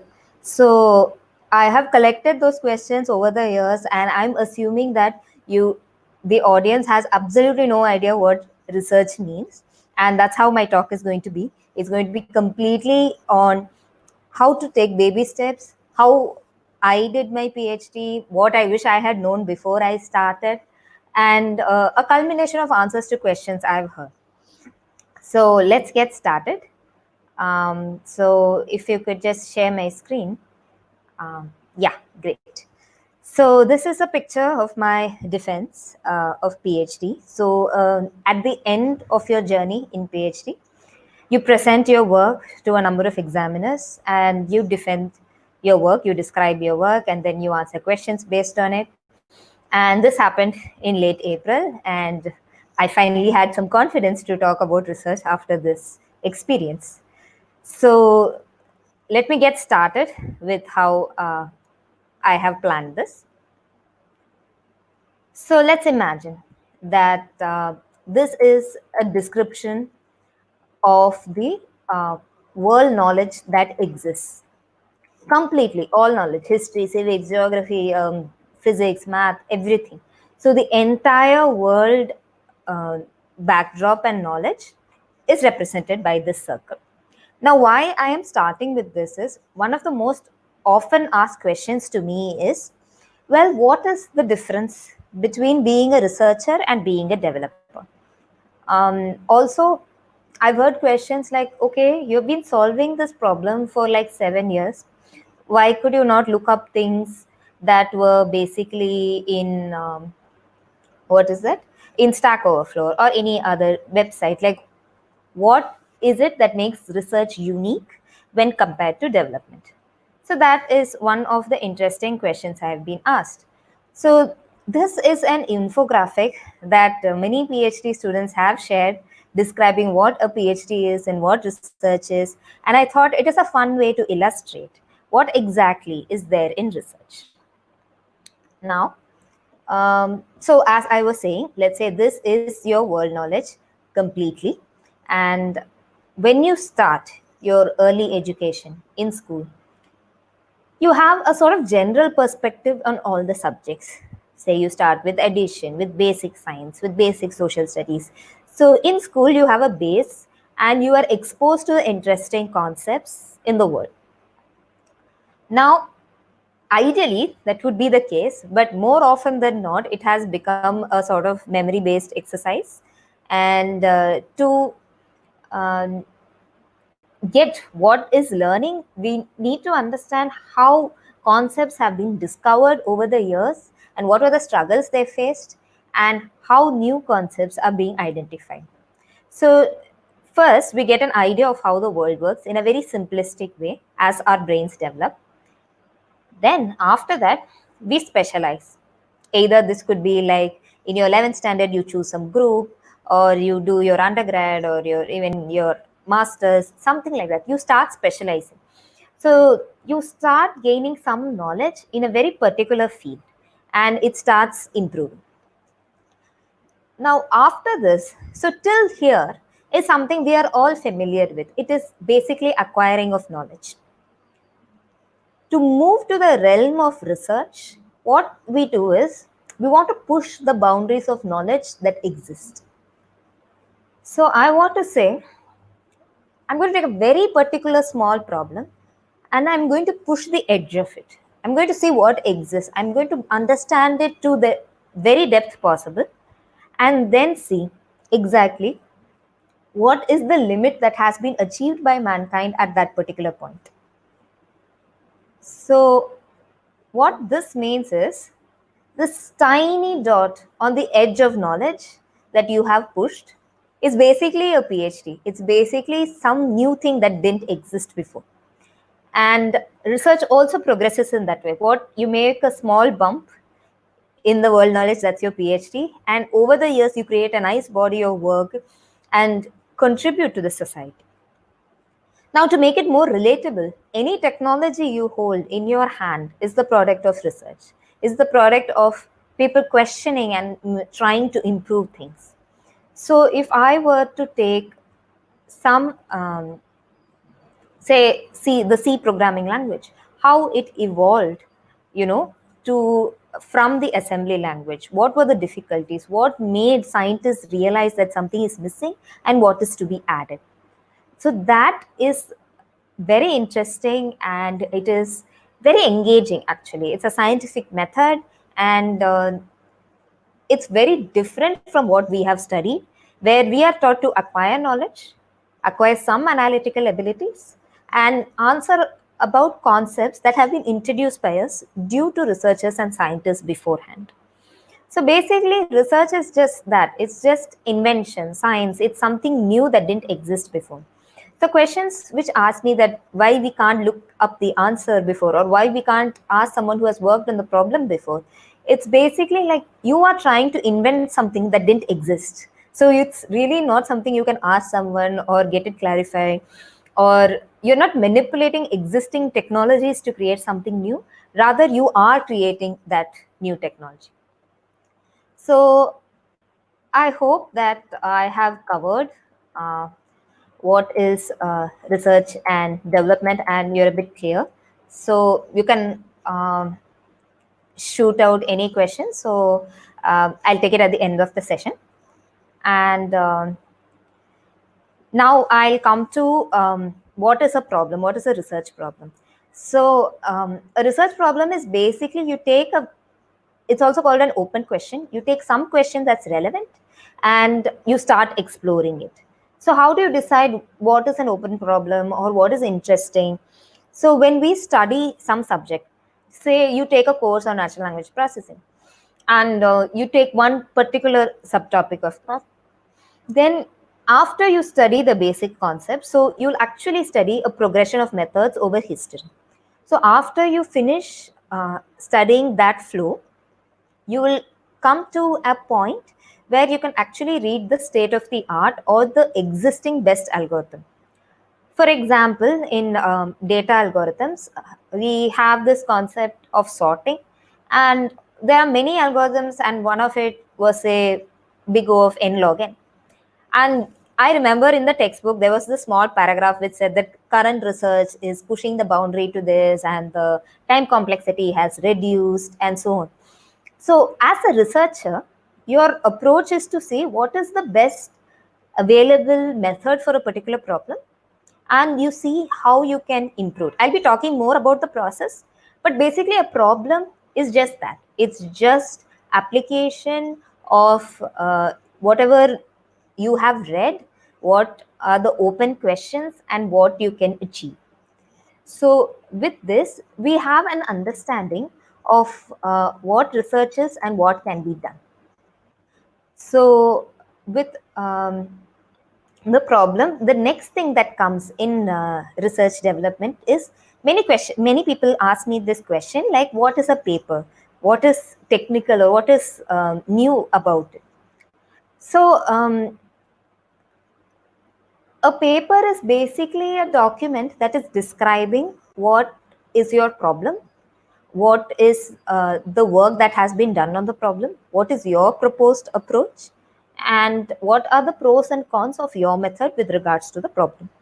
So this paper is going to describe the state of the art in that particular problem. So when you have such a publication, you get a lot of details. See, as a developer, when you have a problem, you might look at open source repositories, you might look at code, you might see things that have already been solved so that you don't have to reinvent the wheel and apply. A paper is basically the same thing, but it gives you a lot of mathematical depth, it gives you a lot of intuition so that it can help guide your research process also. So by setting a high standard of scientific method, you get a lot of insights in the document and it helps you move on.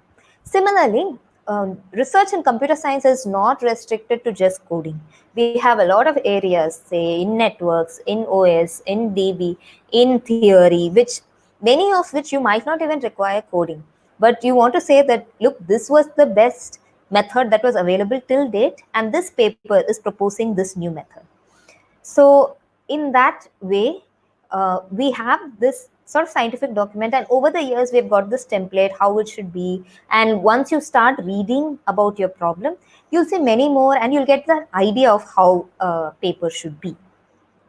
So then now that we have one paper, we will also have an idea of, okay, you're not going to read, once you see a problem, you won't say, okay, I want to Google the latest paper that is there and read only that.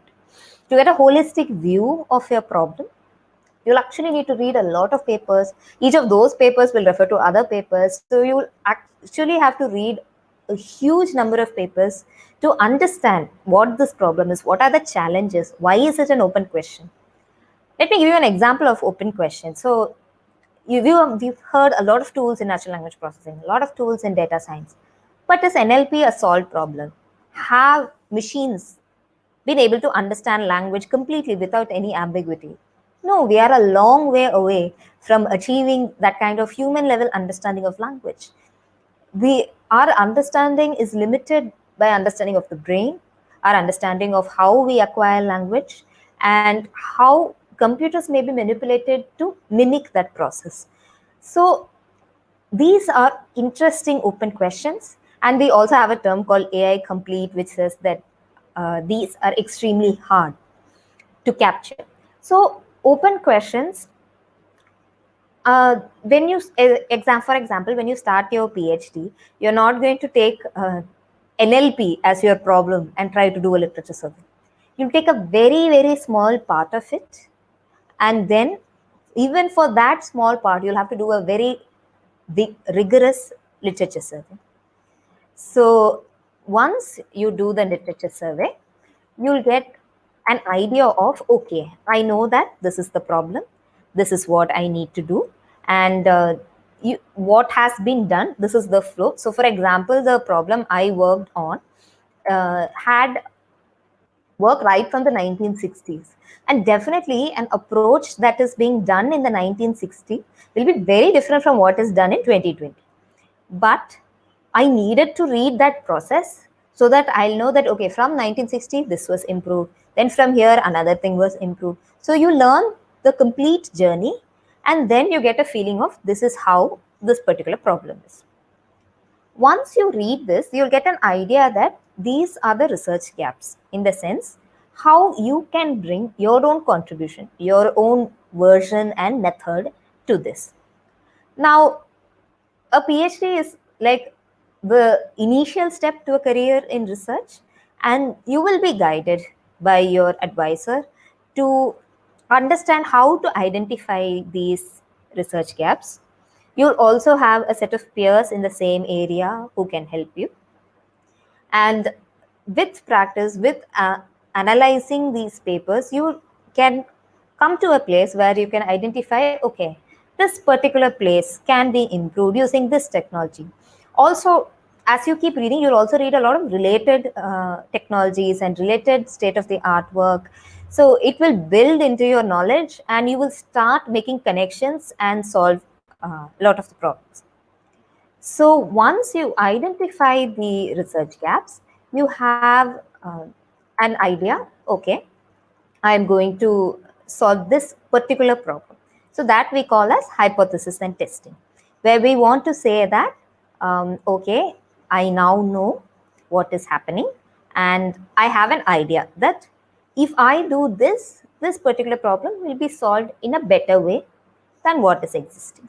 So that is my hypothesis. Now, the tricky thing about research is you can never be sure of your hypothesis. You can never be like, okay, now I have solved this problem. I will write a paper, publish it, it is done. It's not going to be like that. You're going to come up with a hypothesis, you're going to test it, and after testing it, it might fail, it might succeed. If it succeeds, then great, you do some checks after that. If it fails, you modify your hypothesis, understand why it failed. Is it because the method is wrong, or is your assumption itself wrong? So you have a lot of back and forth that you can do. So this is the idea of hypothesis and testing. It is an iterative process where you say that, okay, I have this idea based on my understanding, and I will keep iterating it until I get to a place I am happy with.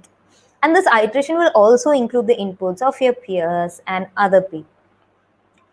Next, I'm very sure I have run my experiments, I've read my proofs, I've done the groundwork necessary, and I am confident that now I have created something new that did not exist before.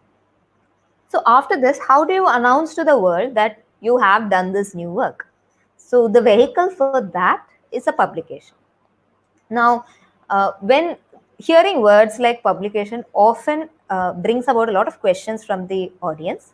So let me give a brief overview what the publication process is. So basically, a publication is just a paper that you're going to send to various locations, and it's going to be reviewed by subject experts. So you are claiming that, yes, I have done something new, something that has not been done before, and you will get feedback from them whether what you're thinking holds sense, whether you have actually done something new, have you reinvented the wheel, what kind of new things have you done, are your claims substantiated, do they follow logically. So reviewers think a lot of these things and give you feedback on how good your publication actually is, and it basically evaluates whatever you have done. When a publication is accepted in a good venue, you get a lot of quality feedback and you help in the progress of the area in that way. Now, once you have a publication, many people ask me, what is the difference between a conference publication, journal publication?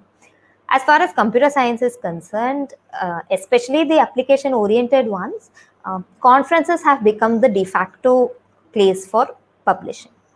So by this, I mean that conferences are basically physical venues where scientists travel all over the world to present their work. So you submit your publication and then people can see whether it is worthy. So your reviewers will have a look at it. And the reason it has become the norm for computer science is because it has a very short turnaround time, say around 2 to 3 months. So within 2 to 3 months, you will get feedback. Say it's rejected, you can send it to a next conference few months down the line. So in that way, we keep pushing the edge of technology as fast as possible. I'm sure you would have seen, like when I did my undergrad in third year, the smartphone revolution happened, and devices were becoming very different. And over the years, even if you had a fully functioning phone, your software would get deprecated. You would have to keep renewing.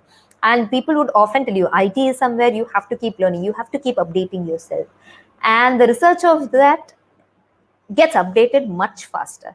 And you have to keep yourself on your toes to understand what's happening, what is the breakthrough that's happening, and what is the math behind it, what is the logic, science, whatever you can fancy, and whether you can actually understand the math. Like there are many concepts in deep learning where we don't know why the math is working that way. So there are a lot of questions, a lot of interesting things that are happening. On the other hand, a journal is a very long process in the sense, first of all, there's no physical venue where you're going to go present, where you're going to have a chance to interact with other scientists, nothing like that. So you're going to submit to basically a magazine it's not a magazine, but a book maybe. But basically, that's why we call it a journal, somewhere in between. So here we are going to submit, and you're going to have a lot of back and forth with the reviewers. It's going to be much more detailed. You're going to submit a longer piece of work. So conferences, due to the fact they have to reply in, say, 2 months or 3 months, you cannot write more than, say, 8 pages. But in a journal, you can write 30, 40 pages. You can explain things in detail. And the downside is you get very delayed feedback, and you don't know where you stand exactly. But keeping all this in mind, even before COVID happened, there were a lot of environmentalists who were talking that conferences should be reduced because of the intense, air traffic and vehicular pollution and things like that. And COVID has forced us to actually do that. And, with the World Environment Day just yesterday, I thought it's a pertinent point to bring up, because there were so many people who were against it, saying that, no, we cannot interact with people, we cannot create connections. And post-COVID, also, we'll have to look at solutions where maybe we go once in 2 years or something like that to keep it more sustainable. There's also another drawback. So in a journal, we have a more thorough review. For example, one of the conferences I submitted to, there were 7,500 submissions, and the reviewers would be overburdened with the task of reviewing, and you will see a lot of ups and downs. Like, you will see quality papers being rejected, not so good quality papers being accepted. So it's not a perfect system. Each have their own pros and cons, but they all help in contributing towards your research. And because we have the system of peer review, it makes it easier to claim that, yes, I have done something new. I have done some new work in this area. An example I often think of is the tiff between Newton and Leibniz, where both of them claim that we have come up with calculus. And Leibniz's notation is dy by dx, and Newton's is fx, f dash of x, and so on. So we need this peer review mechanism to identify who actually thought of it first, what is novel, and things like that. And it happens even in this system. It will happen that independently 2 people submitted to 2 different conferences and they came up with the same method. Of course, it still happens, but it's a way of identifying what is the literature.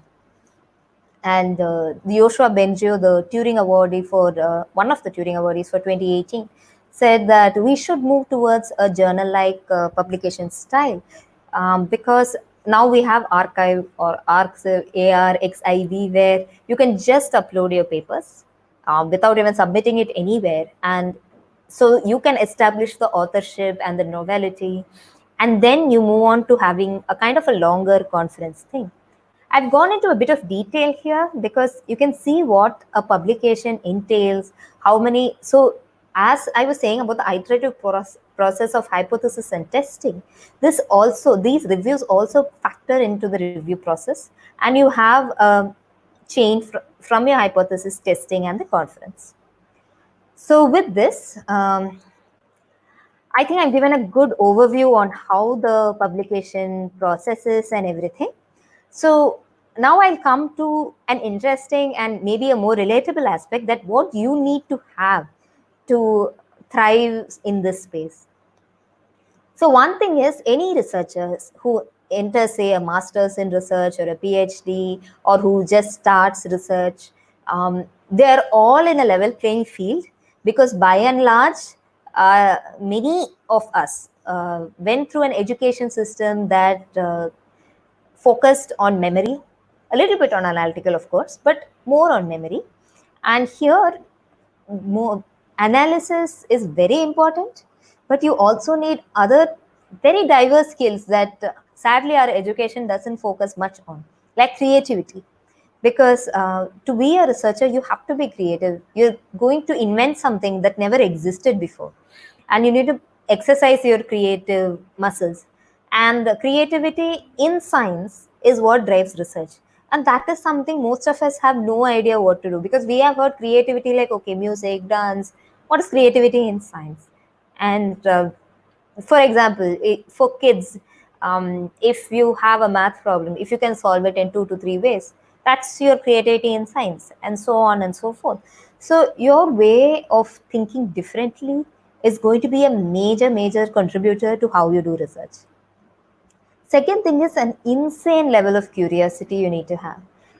The way you acquire knowledge is not dependent on whether it's going to come in the exam, how you're going to answer, whether it's going to help in your job. It's just because you really want to know how something is working, how you want to do things, and that makes it extremely interesting how knowledge exists in this world. How many researchers have worked hard to come here? Like even in computing, say the first program that existed right in 1800s, how we have come. Ara Lovelace suggested in 1800s itself that music will be generated sometime, and now we are doing that. We are generating music. We are identifying voice and genre and so many other things that people predicted we will have the wherewithal to do it once we have computers. So an insane level of curiosity to know what is happening. And the third is, of course, you need an analytical outlook, a way of thinking logically, step by step, and also arguing.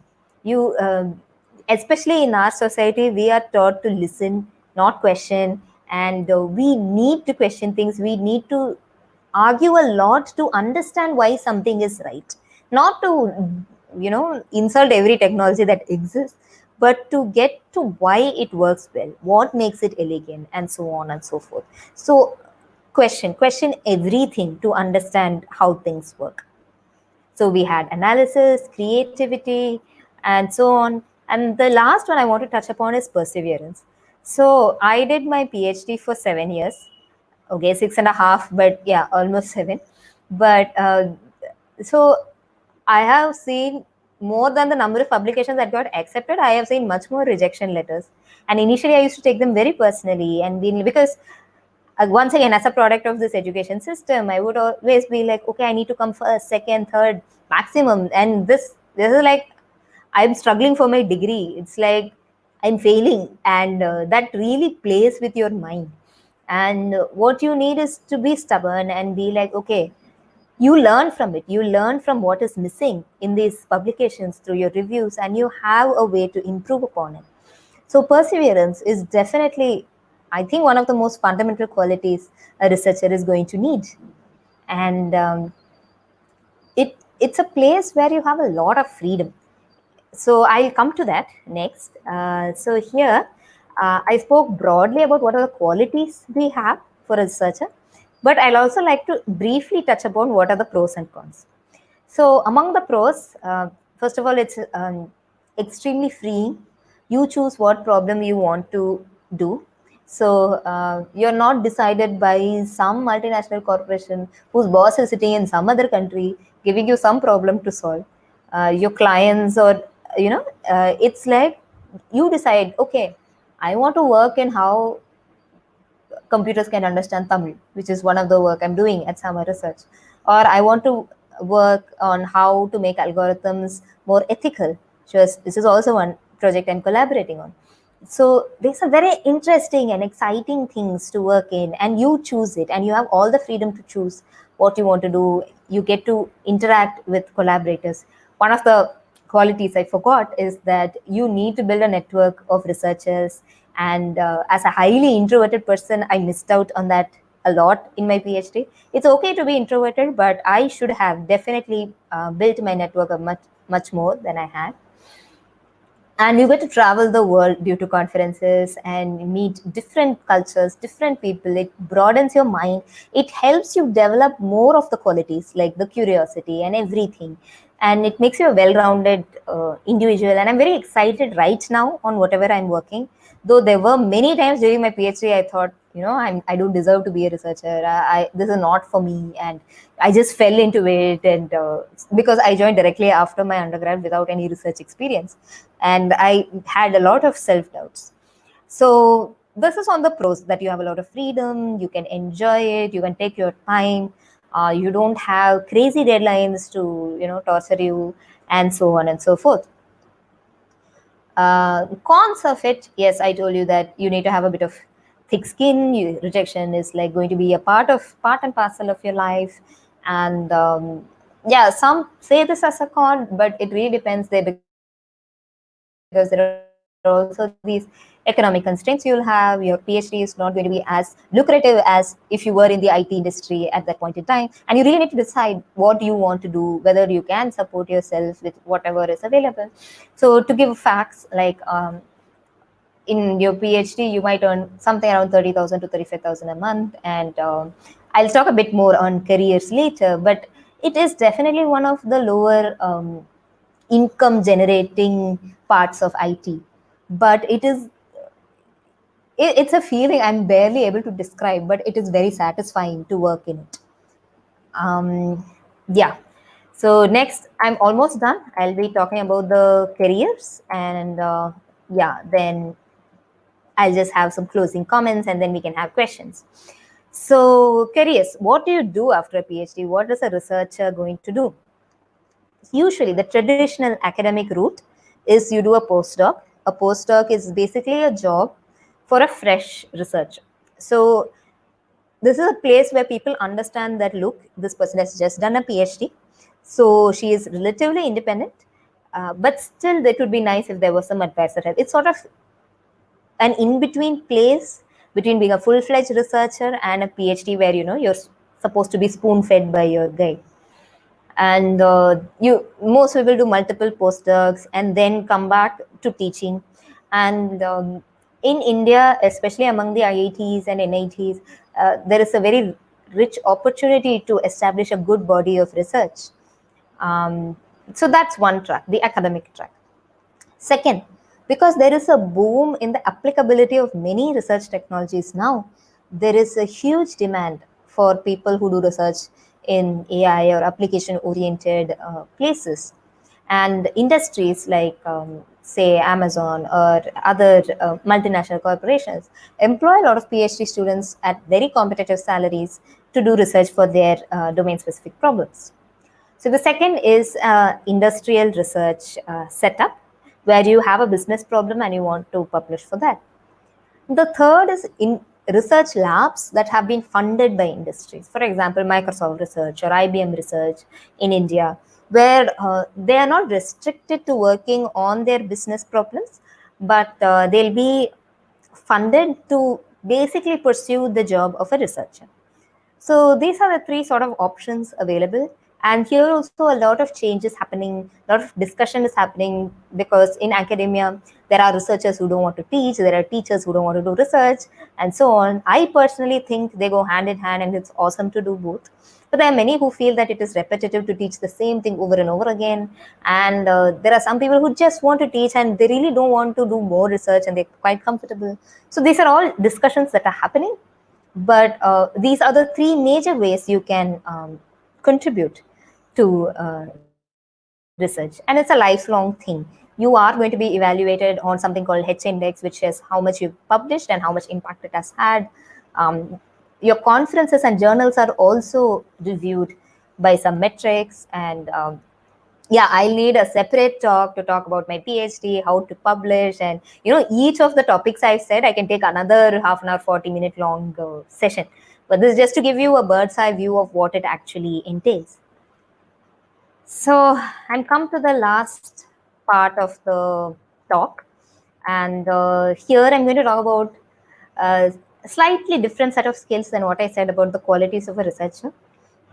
It's more like areas, I would say.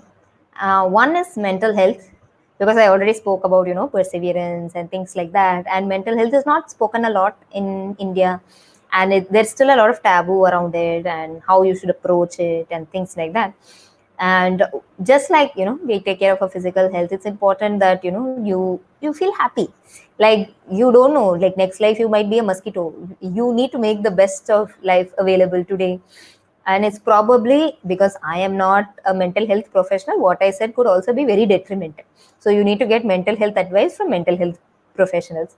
So in that way, I was very fortunate to work in an institution that took care of that free of cost and so on. And I always put it out there that it's no taboo and people should go and even if you're normal, it's completely fine if you go. You only become better and better. And the second one is to talk about female representation, coming from women, tech makers and things. I feel I definitely should talk about that. So in our department, for example, there are only 3 female professors. And though we have made a lot of strides, for example, in local colleges, the number of women in classes is almost 50%, which is something not even foreign countries have seen. But retention of them is not there. Also, areas like this, which is like, okay, you're going to get a doctorate, you're going to do research, careers that are unconventional are still a bit of a hesitancy thing.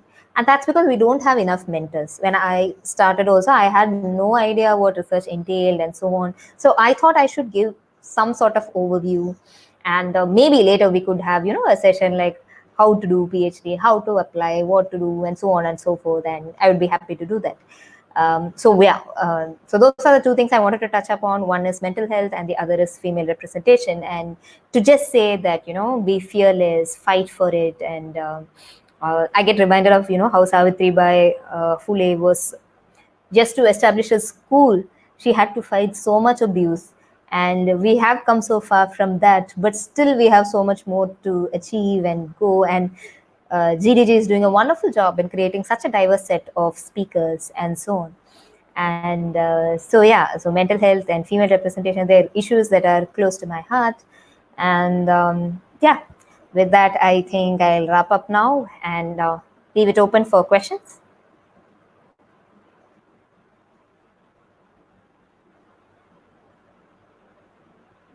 Okay, I have a lot of comments.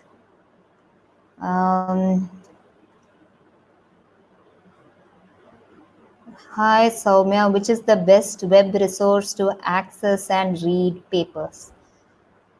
So it's Google Scholar. You're going to have many things that you can reply and you can search for. There's also DBLP, a website that indexes all the papers. So Google Scholar is going to have anything that has a PDF sort of thing, whereas DBLP will actually have authentic computer science sources. And a good way to check whether your conference or journal is of a particular standard is to see if it is indexed in DBLP. And if you have a particular problem, so DBLP is going to index your papers, but you have a particular problem, read about that problem and then see. So how we did is, when we took a course, we were told by the professor what is the state of the art, and we had links to papers for that. So you need some amount of guidance. It differs from area to area, but in general, Google helps. It just helps you find, okay, this is the state of the art that's happening.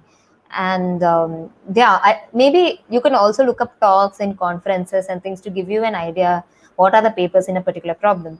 I can talk about NLP, but for other areas, I'd have to ask my other colleagues and so on. So let's see what else. Soumya, how do you think one can develop these qualities and become a researcher? Hi, Madhura. So these qualities already are within us. Okay, it's not like I had some amazing perseverance before and all. I'm a very sensitive person. Every time I get a reject, I'm upset.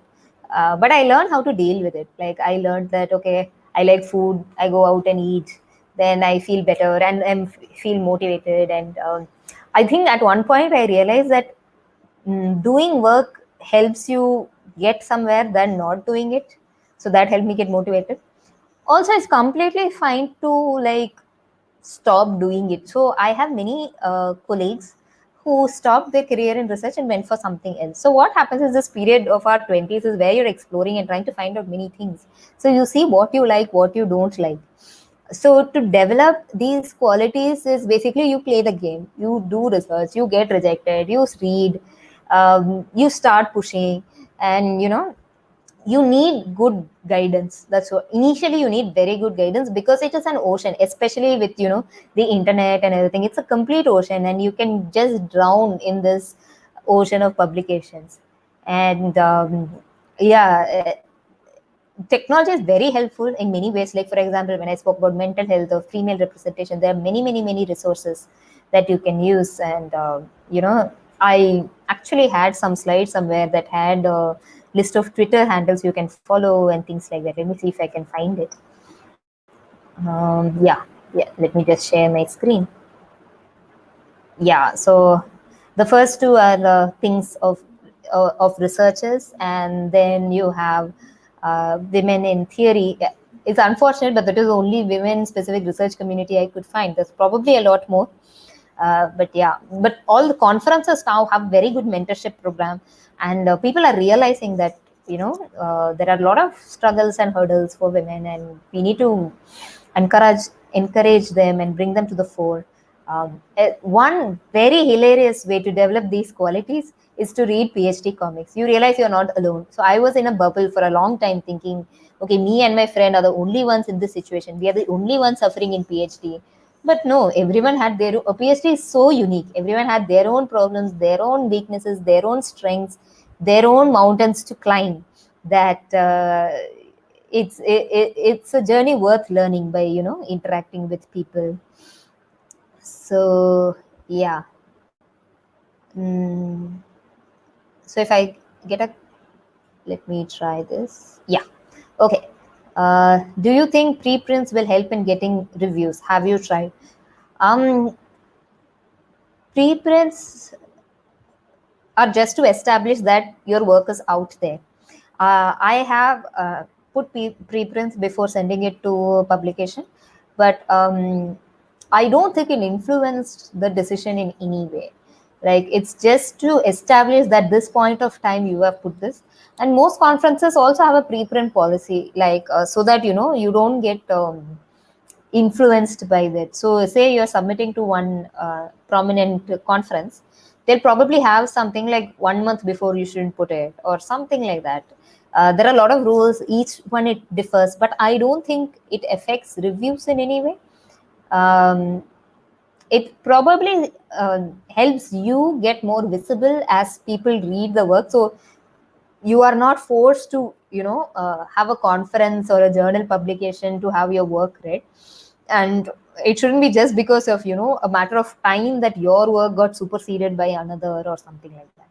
So I think, I'm not very sure, I think preprints do not influence the review process, but I'm not very sure. It also depends very much from area to area and so many other things. So yeah.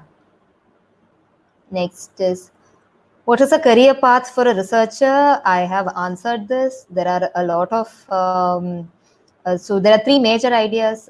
You can go into academics, you can try industry research, or you can go into labs funded by industry. In US, you also have concepts like non-profit research labs, where you just do research and there is no one funding you, just trust money, and it's a wonderful concept. But yeah, let's see. Hi Soumya, I wish to do research and get PhD. Can you kindly be my mentor? So I'd have to talk to you separately.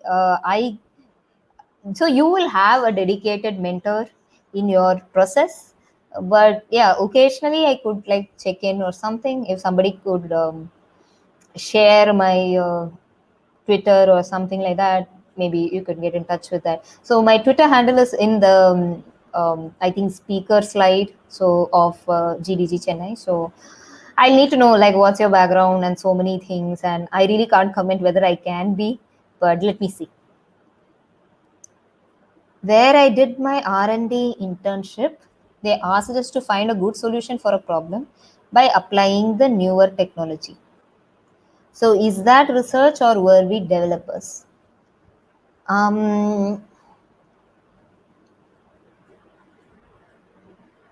So if the solution you came up with did not exist before, it is research. But considering you have not, published it or something like that, it sounds like an engineering job, but I'm not very sure from what you have written.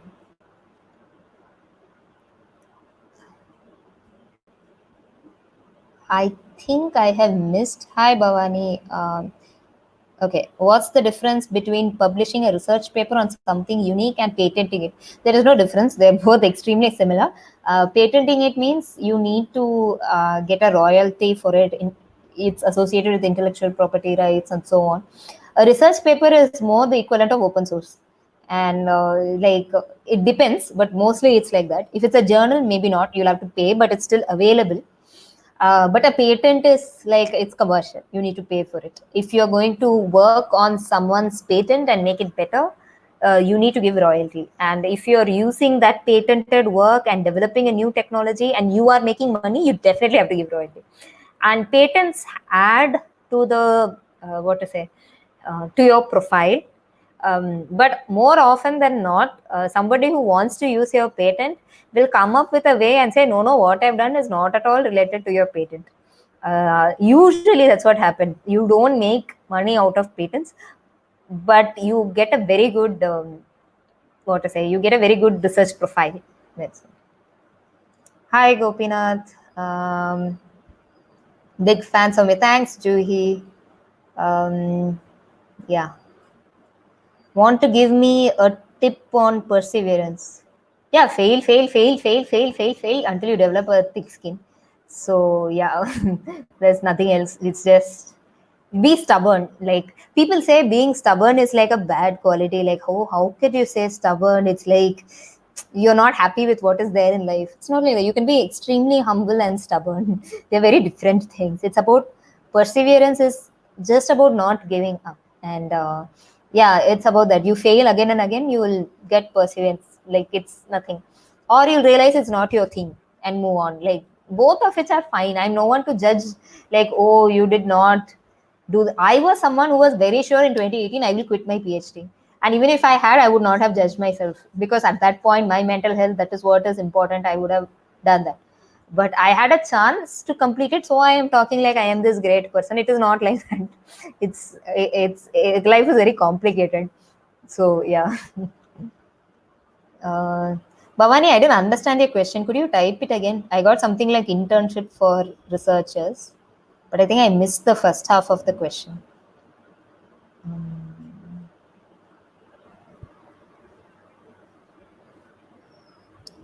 If you want to ask if there are internship opportunities for researchers, yes. In my undergrad, I attended an IAC internship in NLP, and it sort of decided my entire career.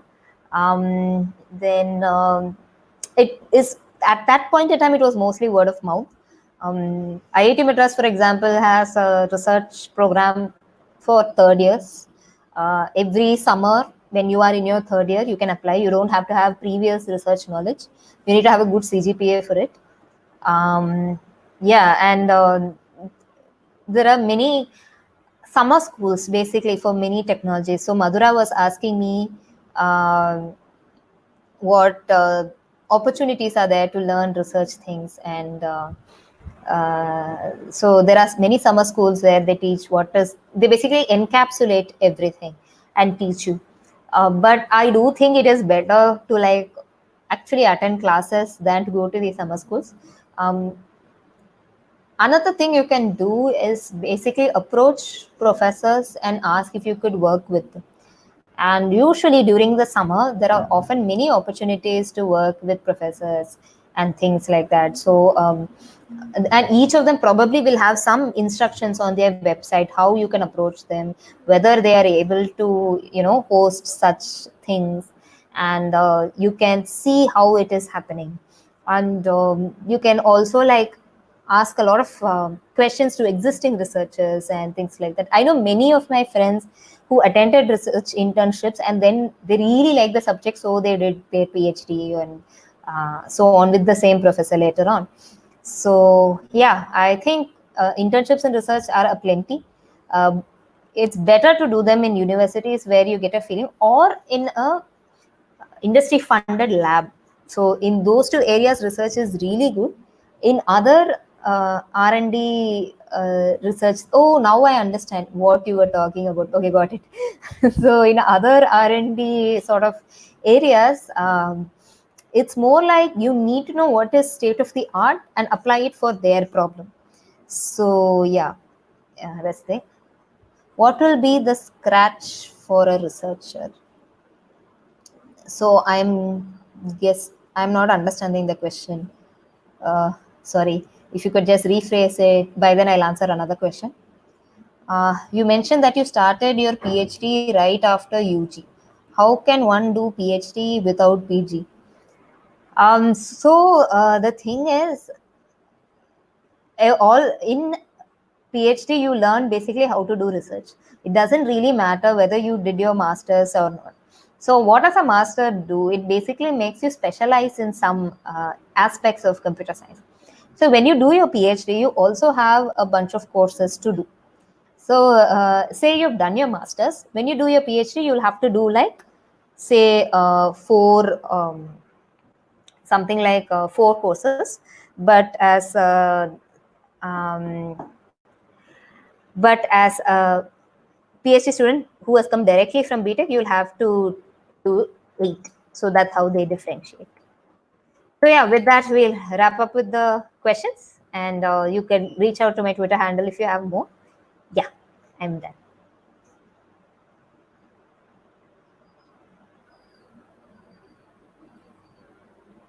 Okay, so it was really a mindful and insightful session. Really, I mean, when I was about to publish my paper during my undergraduate, so Yeah. I was thinking about, okay, like we were stuck really like what we are supposed to do during literature survey. I was like, why the hell I'm going to read all those papers? I know I'm going to implement this, so I know what I'm supposed to do. Why would I go and read someone else's paper? But I guess that question got answered now. And if now someone asks me, hey, do you have any reference how to do a research paper? I will definitely give the URL of this recording for sure, because we took entire session on that, like how do you start and how do you end. The journey was like really insightful. So like if you have seen our previous talks, we have this tradition now to have a few questions on like a rapid fire question, and then we'll answer those questions and then we'll wind up. Okay. Yeah. So this is one question, like a lot of people might be interested as well. So how actually research thinking is different from startup thinking?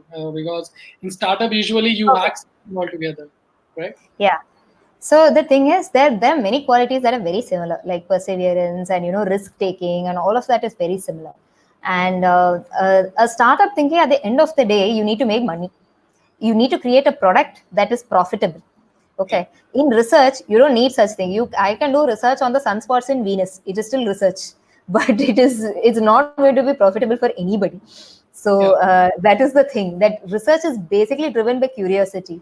It's just that at the end of the day, the researcher also has to eat food. So they will invest in a few projects that give them money, but it's incidental to it. Like, why do we have a space program? That sort of a thing. Like, research is more on, you're showing your intelligence, being curious, exploring, and things like that. And it's not about making something that is profitable. But at the same time, you need to do research. Doing good research will help you solve a lot of problems that are relevant and current. So problems that are in India might be very different from what is there in other worlds, which you can't, plant it here. For example, address recognition is very easy in US. In India, Ganapati, Ganesha, everything will confuse you, the thing, and your word to work is not going to help. So there is an element of solving problems, yes, but profit is not there in the equation. That's all. So when you say research, it should not be like profit in terms of monetary. Okay. Yeah. I get it. So one more question I have it like, how do you describe your PhD experience in 3 words? My PhD experience in 3 words. Yeah. Frustrating.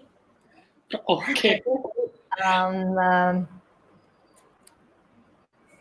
It's not one word, but it basically, you say coming of age. Yeah, I'll hyphenate that. It's like, it basically made me grow up. I could say that. Yeah. So that's 2.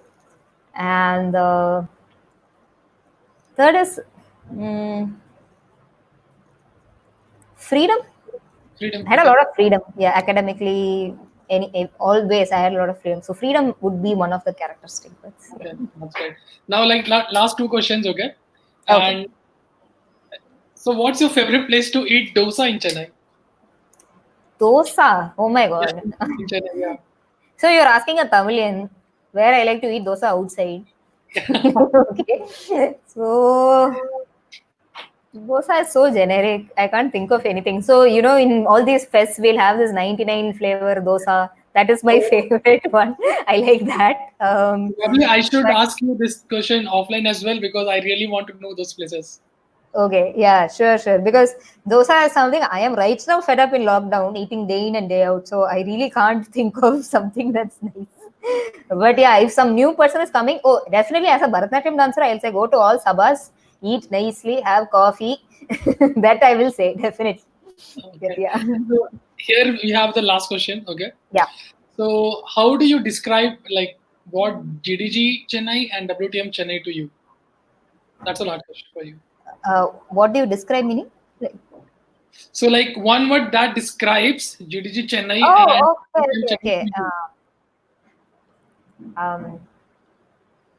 So there are many words, but right now what came on top of my head was like always reinventing, like being relevant. I like that. It's very engaging and trying to go with how things are changing and things like that. So I have in my first WTM, I met Aparna, the founder of Women's Web, and I have met a lot of interesting people. And with as time changes, and though I have not had a chance to meet up in a GDG event, I have followed a lot of your things, your dev fests and things like that, and I've seen Juhi talk about it or Madhuri talk about it, and Niveta, Bhavani, all of them, they've all spoken a lot about it, and I'm aware of what's happening, and it's quite exciting.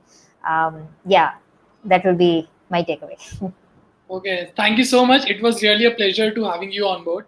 So Thank we you. have a few more things to share now. Okay. That is being shared by my co-host Swati. So over to you, Swati. Thank you.